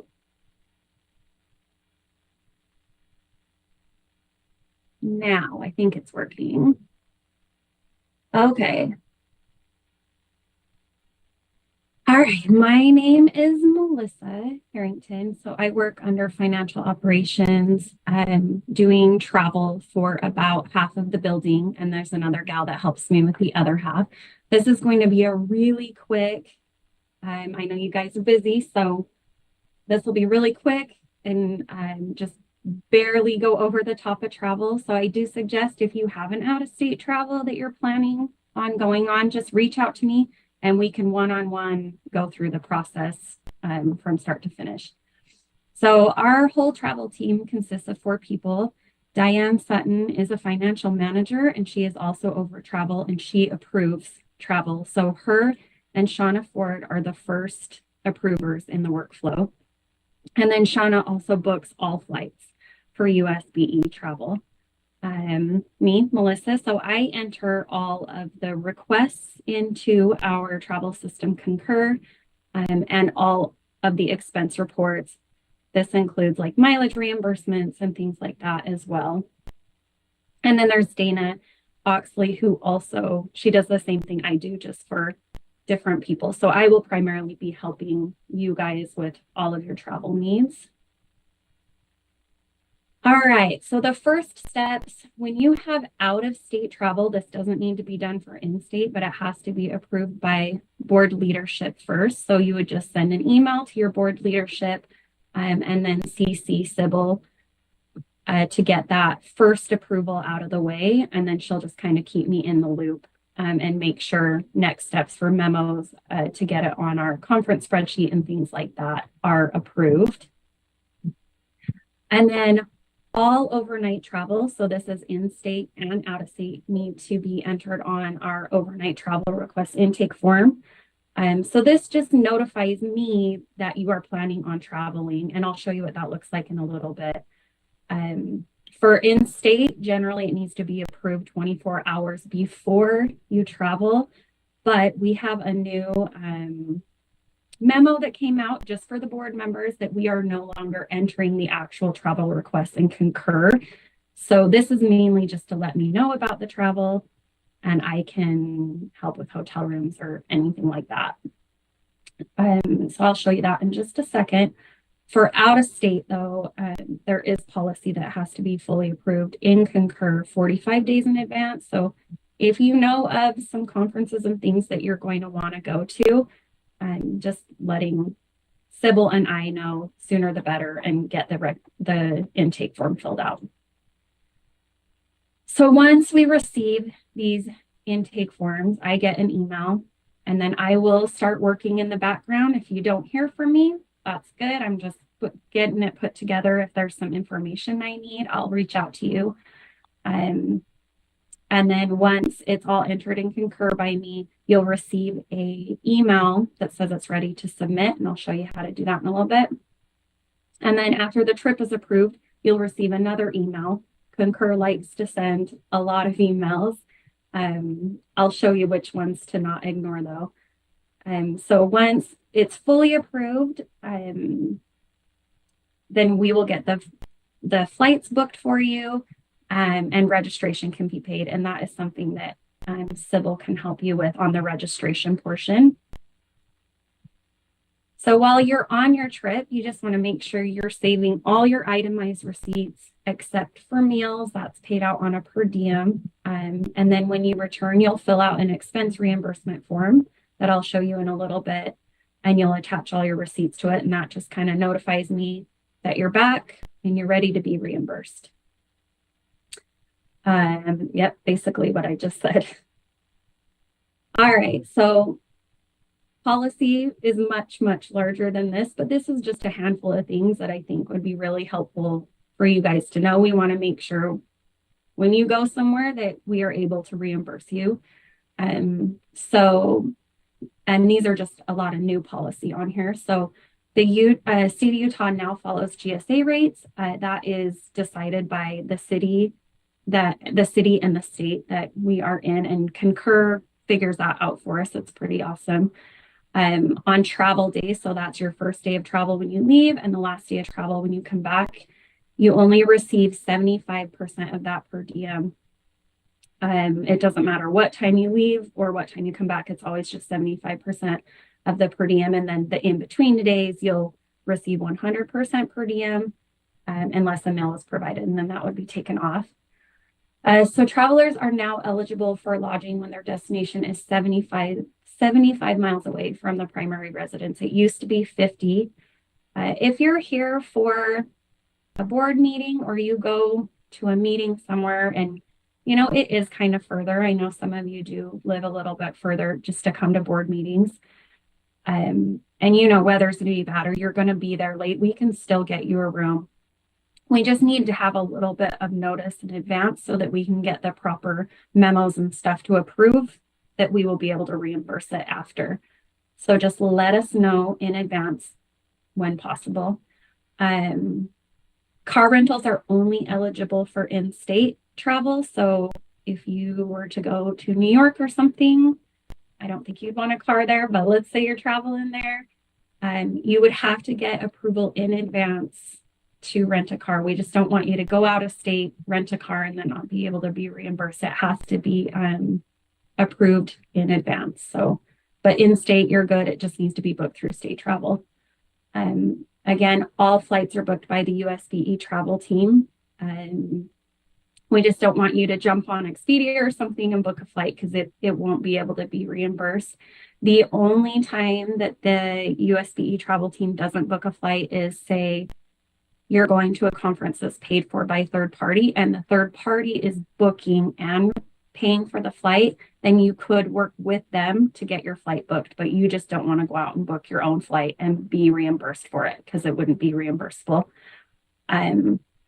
Hotels may be booked through the conference website, if there is one, through state travel or through Concur, which is what I would do. And generally, it's just whichever is less. And when you have a trip we will help get you quotes and things like that. You don't need to just go out and try to figure out which one is less. It's more just, we don't want you to go to any hotel site and book a room because it wouldn't be reimbursable. And then ride shares like Uber and Lyft may be used for out-of-state travel. This can be for business purposes only, so you can use it, and this is new policy, from your home to the local airport and back. That used to be against policy, but now you're good to go. And then when you're at your destination, you can use it from the airport to the business hotel. If where the conference you were isn't at the business hotel, sometimes, you know, it's not a connected thing. You could use an Uber or Lyft to get from your hotel to the conference. You just wouldn't be able to use it for things like, or at least not be reimbursed to like go to dinner or sightsee, things like that. And then the tip on those ride shares can be reimbursed up to $5 or 20% of the fare, taxes and fees. And it must be shown on the receipt. So if you tipped the driver $5 in cash, it wouldn't be reimbursable. We just have to see it on the receipt. All right, logging into Concur. After this meeting, I'm going to send you all of the links that I talk about in today. So you'll get the Concur link. I do ask that you try to log in sooner than later. That way, if there's any issues, we can get it taken care of way before you ever go on travel or need a mileage reimbursement or anything like that. So just give it a try once I send you the links. When you first get in, it will just be your state email address. And then this State of Utah SSO button should show up. If it doesn't, that's kind of the first sign that something's wrong with your account, and just reach out to me and I'll work with Concur to get it fixed. If you do have the button, go ahead and click it. So sometimes it will take you directly into Concur. Sometimes it'll take you to that second authentication, the Utah ID. If you've been here for a little bit and you worked in ESS, you'll know what I'm talking about.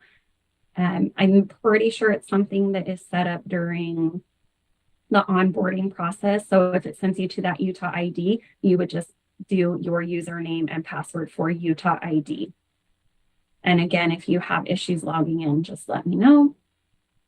So once you log in, we do need to have you set up your profile in Concur. So the top right corner, there will be a circle, a blue circle that has your initials. I've also seen like the outline of a little person in it. So you'll click on that and then down on profile settings. Once you click on profile settings, a page just full of words come up. So you'll click on the personal information, and from there you'll see a bunch of different sections.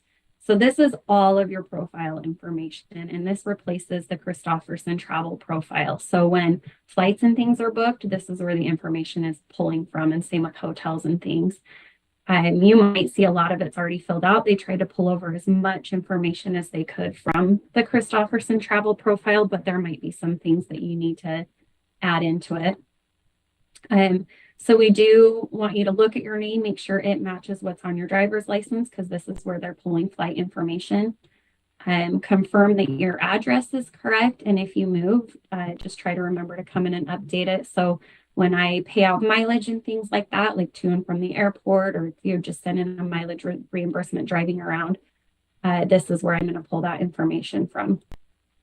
And then your travel preferences, so you can put in your frequent flyer numbers or hotel numbers. You'll see places to enter all of that. And then adding a credit card is at the very bottom. So this is needed if a hotel is ever booked through state travel, or if I book it for you in Concur, we have to have a credit card on file. So me being your delegate, I can get in and enter trips and book things for you.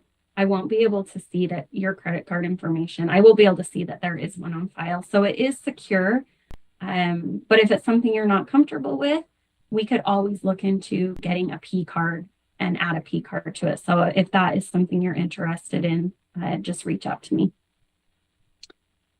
All right. So once you fill out the overnight travel intake form, and I'm going to just show that to you really quick. It's going to be this is what it looks like. So we just need basic information. When you're leaving, when you're coming back.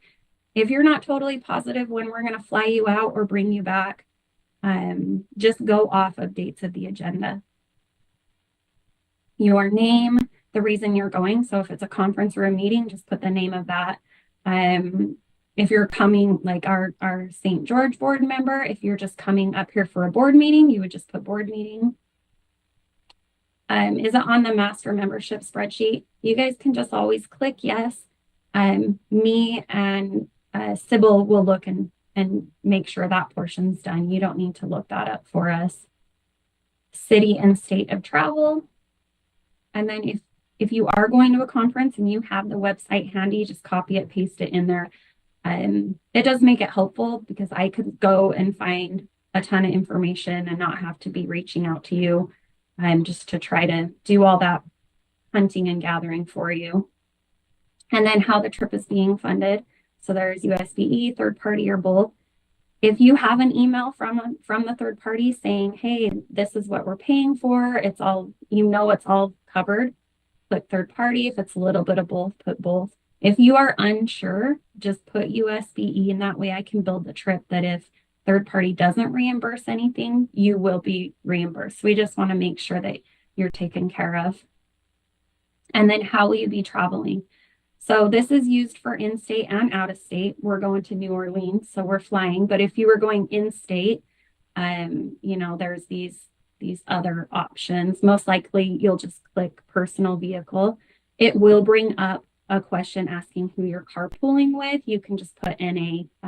You guys aren't required. We aren't required to carpool. But for this, we're going to do flying. How are you getting to the airport? On the front end, you might not be positive. Just do your best guess. Driving a parking, getting a ride, or taking a ride share.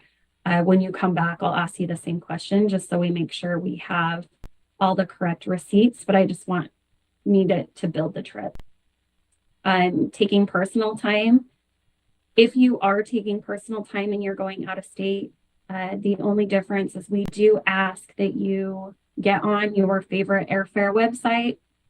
Or airline website, whether that's Delta or American, don't use Expedia, and just screenshot the personal flight that you want to take, and that is what we will book for you.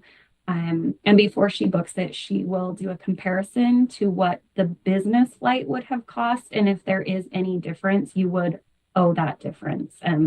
But Shauna will let you know before she just goes and books anything.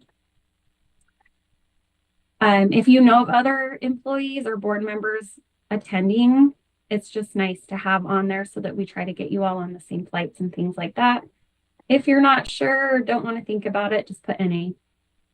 And then trip comments. So this just is anything on the front end that has to do with the trip. So you're leaving on 4/1, but you have meetings all morning and you can't leave till later. Just let us know so that we know to book the flights around your schedule. If you have allergies or something like that, you could put it here. Just anything that you feel like might be important for us to know about your trip. You don't need to worry about that. And then there's just a bunch of squares to drag and drop attachments. The main stuff that we would need from you is if you do have an invitation email inviting you to go speak or whatever at the conference or a meeting, or if it is third party, if they have information about what they'd be paying, that is super useful to put in here. So once you've done that, click this last final arrow. I'm not going to do it because I don't want to submit it. It will bring up a message that says thank you for submitting, and then it's going to automatically let me know about the trip. From there, I will start entering it in the background unless I need something from you, and then I'll reach out and I will get it entered into Concur. So once it's entered, you'll receive a notification that will look like this one on the left, request ready for submission. If you click on this link right here, it will navigate you right into the request that needs to be submitted. Like, and I'll show you the page it dumps you into in a second. So that would be the way that I would suggest getting into it. So once you submit, it goes through the approval process, and then we can book flights and things like that. When you get back from the trip, we're going to look at this form. This one's a lot shorter. Sorry that means. So this is the expense reimbursement form when you get back. So it's very similar when you left, when you came back, your name, the reason you went, where you went, and then we just want to know what time you left and returned. A lot of times we'll just go off of the air itinerary, but sometimes like flights get delayed and you come home late. We just want to know so that we make sure you're taken care of, how the trip is being funded, and then how you got to and from your local airport. So just make sure this is accurate. If you got a ride, but you really drove and parked, I will not think to reach out to you for a parking receipt. So just make sure you have that accurate. And then trip comments on the back end or on the expense side. So if you rode with others while you were there, and so you don't have any Uber or Lyft receipts, mark it there for me, just so I know, and I'm not reaching out to you and bugging you for receipts that don't exist. Or if your flight was delayed, things like that, let us know in the comments. Just anything that you think we should know about the trip. And then here is where you will upload all your receipts. So things we need to be able to reimburse you. The hotel folio, it has to show the zero balance that it was paid for. If this were an in-state trip, like for our St. George member who comes up and stays and we do the direct bill, that obviously doesn't have to have the zero balance. But if you're going out of town and you paid for it, we have to show a zero folio. Any Uber and Lyft, your airport parking receipt, baggage fees. So you are allowed one bag there, one bag back. I think it's like a $35 charge. You are allowed that. If you have your registration, if not, I'll work with Sybil. If it's in state and you had a car rental confirmation, we would need that, and fuel receipts also for a car rental. So you would just drag and drop them all in here, click this last arrow, and then it notifies me, hey, they're ready to be paid. And I will just start working in the background. If I need something, I'll reach out. If not, I will get it all entered into Concur, and then you'll receive this email on the right. This says a report is ready for submission. So in Concur, the reimbursements are called expense reports, and I'll show you what that looks like in a little bit. If you click this view report, it's going to just drop you right into the expense that needs to be reviewed and submitted. So that is the way I suggest getting into it. If you decide not to get into it that way, though, this is what the Concur homepage looks like here on the left and on the right. It's just two screenshots. So once you're in Concur, if you have a travel request that needs to be submitted, you could get to it by clicking on the request from that home drop down or authorization request in this little square. If you had an expense, you would get into it by the expense drop down next to this home or expense reports. So you'll see this expense reports and you'll see available expenses. So available expenses are fees, airfare charges, anything that gets done through that state travel or Concur module. There are always agency fees and things like that. So those will show up in your available expenses. You don't need to do anything with them. Those are things that I will pull in and reconcile with your reimbursement expense report when I do it. So you would only need to worry about clicking on that expense report. So this is what a typical travel request would look like. The expenses look very similar. If you had that notification saying, hey, you have a request ready to submit or an expense ready to submit, this is the page it takes you into. So there is no question if you're in the right trip, and that's why I suggest using that route to get into it. So for Oh, I did not mean to do that. Sorry. So for on the request side, you just need to look it over really quick. You don't need to go into too much detail looking into it. So like this one, you might notice I have not put a hotel reservation. So things like that. If you're looking at this and you're like, Melissa, you didn't give me a hotel, just reach out and I will fix it for you. If it looks good though, just go ahead and click submit request. On the expense side, it's going to look very similar. And you'll just want to look through and make sure whatever receipts you sent in or things that you were planning on getting reimbursed for, I have put out on the lines here. If it looks good, it says submit report, you would submit it. And if not, just reach out to me and I will totally fix anything that needs to be fixed. So once those submit buttons are clicked, it just automatically will start sending it through a workflow, the approval workflow, and you should receive emails letting you know. It kind of lets you know the whole the whole pathway. So it'll tell you if Shauna or Diane has approved it and then the next person. So it's a little much, but it will tell you the whole way.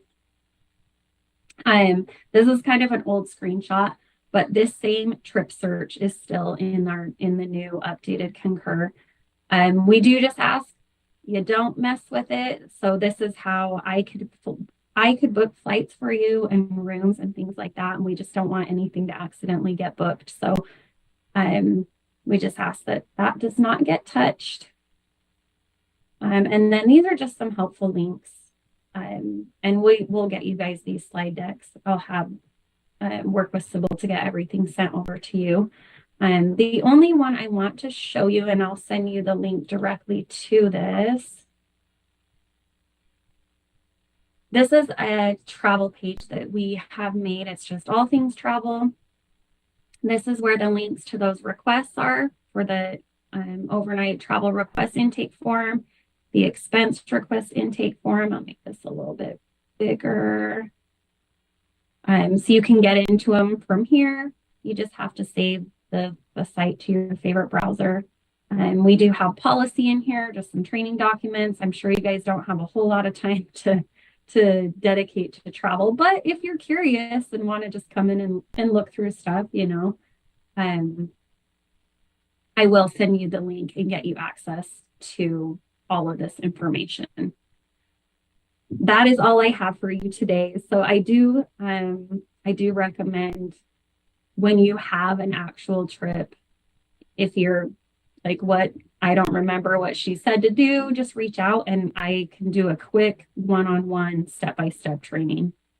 But for now, are there any questions? There are, Melissa. First off, thank you for your presentation. It was asked, does she see us? We don't know what you see, but we do have some questions. I can just see little squares. That's Okay. it. So no, I can't see much. Well, we were all staring and paying attention intently, so you don't have to worry about it. We have some questions. Again, thank you for that. This is very helpful as several board members travel throughout the country at times for various things. Mm-hmm. And you know that because you get those requests. So anyway, we've got board member Carey, and then I have a question from Vice Chair Wood.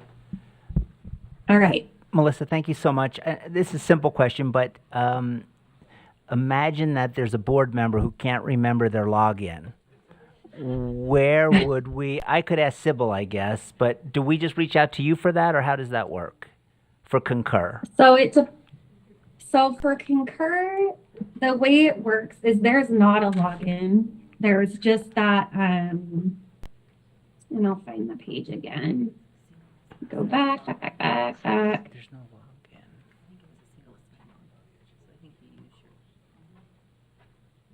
Okay. For USBE. There aren't going to be actual passwords. It will always be your state email and then this button here. And then sometimes it takes you to the Utah ID. And I don't know if you traveled much through the ESS system. There's that big, it's like a maroon page that comes up. Yes. And we'll ask again. So unfortunately, have to get it I, through them. I would not be able to assist you if you didn't know your login there. I think you could try resetting it. I could certainly try to reach out. I think that actual login is taken care of by payroll. I think it's a payroll type of setup. That's why it's created when you do your onboarding. And most people don't even realize they've created it. So certainly reach out if you're having issues. I'll try my best. No, Melissa, that answer does point me in the right direction. Thank you. I just had a question. I submitted my mileage for January and was told that I had to do it differently, and I didn't see anything that you presented regarding mileage. Did I miss it? No, so mileage will be done the same. I have a new form that I'm going to be sending out. The difference is I have to have addresses now, and so that new form will reflect that. I believe yours, there was just, if you're just going to like USBE or the Capitol or something like that, obviously I can look up that address, but there were just a couple addresses that I was not able to know exactly where you were going. Oh, so like when I put in school districts now, I need to put in the exact address to the school district office Yes. or to the, okay. Yeah, and then the new form, it looks really similar to the old form. It just has the squares just for the information that I'm going to need. So that will be sent out hopefully today. If not, at some point this weekend or Monday, I'll get all this new stuff sent to you. So. And do I continue to input it just the same way? It's just on the new form? Okay. Mm-hmm. Yep. So you'll just input it, send it to Sybil. So the way we used to do it is all the approvals would get done on that form, and then it would go up to payroll. Now it's all going to be done through Concur, and I will enter it, but that's where I'm going to pull the information from. So you'll just enter it, send to Sybil, she'll sign it and send it over to me. So. Okay. All right. Member Brinton? Sorry, thank you, Melissa, for all your help beforehand. This is Member Brinton. I am just wondering about the defensive driving class. I was told that I had to take some kind of defensive driving training before I could get mileage for anything and I don't. So it's not for mileage. That's just to rent a car. Oh, that's to rent a car. I am Okay. not totally sure. I believe that Cami Wilcox is the one. Them and payroll. It's between Cami Wilcox and payroll. Okay. And there should be. It's like an online course, pretty quick. I think that was just if I was going to use a state car when I was here. Is that correct? Rather than Yes, Uber so or if something. you're ever gonna rent a car, Okay. or use a state car. So out of that's the state only- or yeah. use this. Okay. Thank you. Yeah. Okay. I'm not seeing any other lights. I actually have a question. Okay. This is Member Green. Okay, Member Green. So do you, are we supposed to submit like our monthly travel requests for like our hotels or board meetings through Concur Yes. or? Okay. No, so that will be a new thing. Uh-huh. So it's just that travel request intake form. Let me just pull it up. It will be the overnight travel request intake form. So you can fill it out. This is something Sybil could fill out. It just notifies me, and then I can get rooms and things booked. So I do need to know if you're coming up, and that's how it will notify me. And then I'll make sure that rooms get booked and things like that. And then on the back end, when you're done, you will need to fill out that expense reimbursement to be able to get like the mileage and the meals and things like that. So that is a new process that you will have to do. Okay. The other thing is back to the mileage reimbursement. You said you're going to send that link out. That's a different form than through Concur for the mileage reimbursement. Is that correct? Yeah, so it's going to look really similar to the form you guys have been using. It's a little simpler. So you'll fill it out the same way. I will enter it in Concur, and then you'll just have to do that review and submit for it to go through the approvals. So that's going to be the only difference is you'll review and submit it rather than signing it right on that form. But yeah, I'll get that new form sent out. Hopefully And this afternoon. and this is a new site than what we've Yes. used before. Yes. So we used to use Okay. ESS, and this is a new site. Okay, thank you. All right, members, I am not seeing any other lights. I don't think we have any, and we have a motion to adjourn. It's non-debatable. All in favor? Any opposed? That motion passes. Happy February. Have Thanks, a good everyone. one. Thank you, Melissa. Thank you.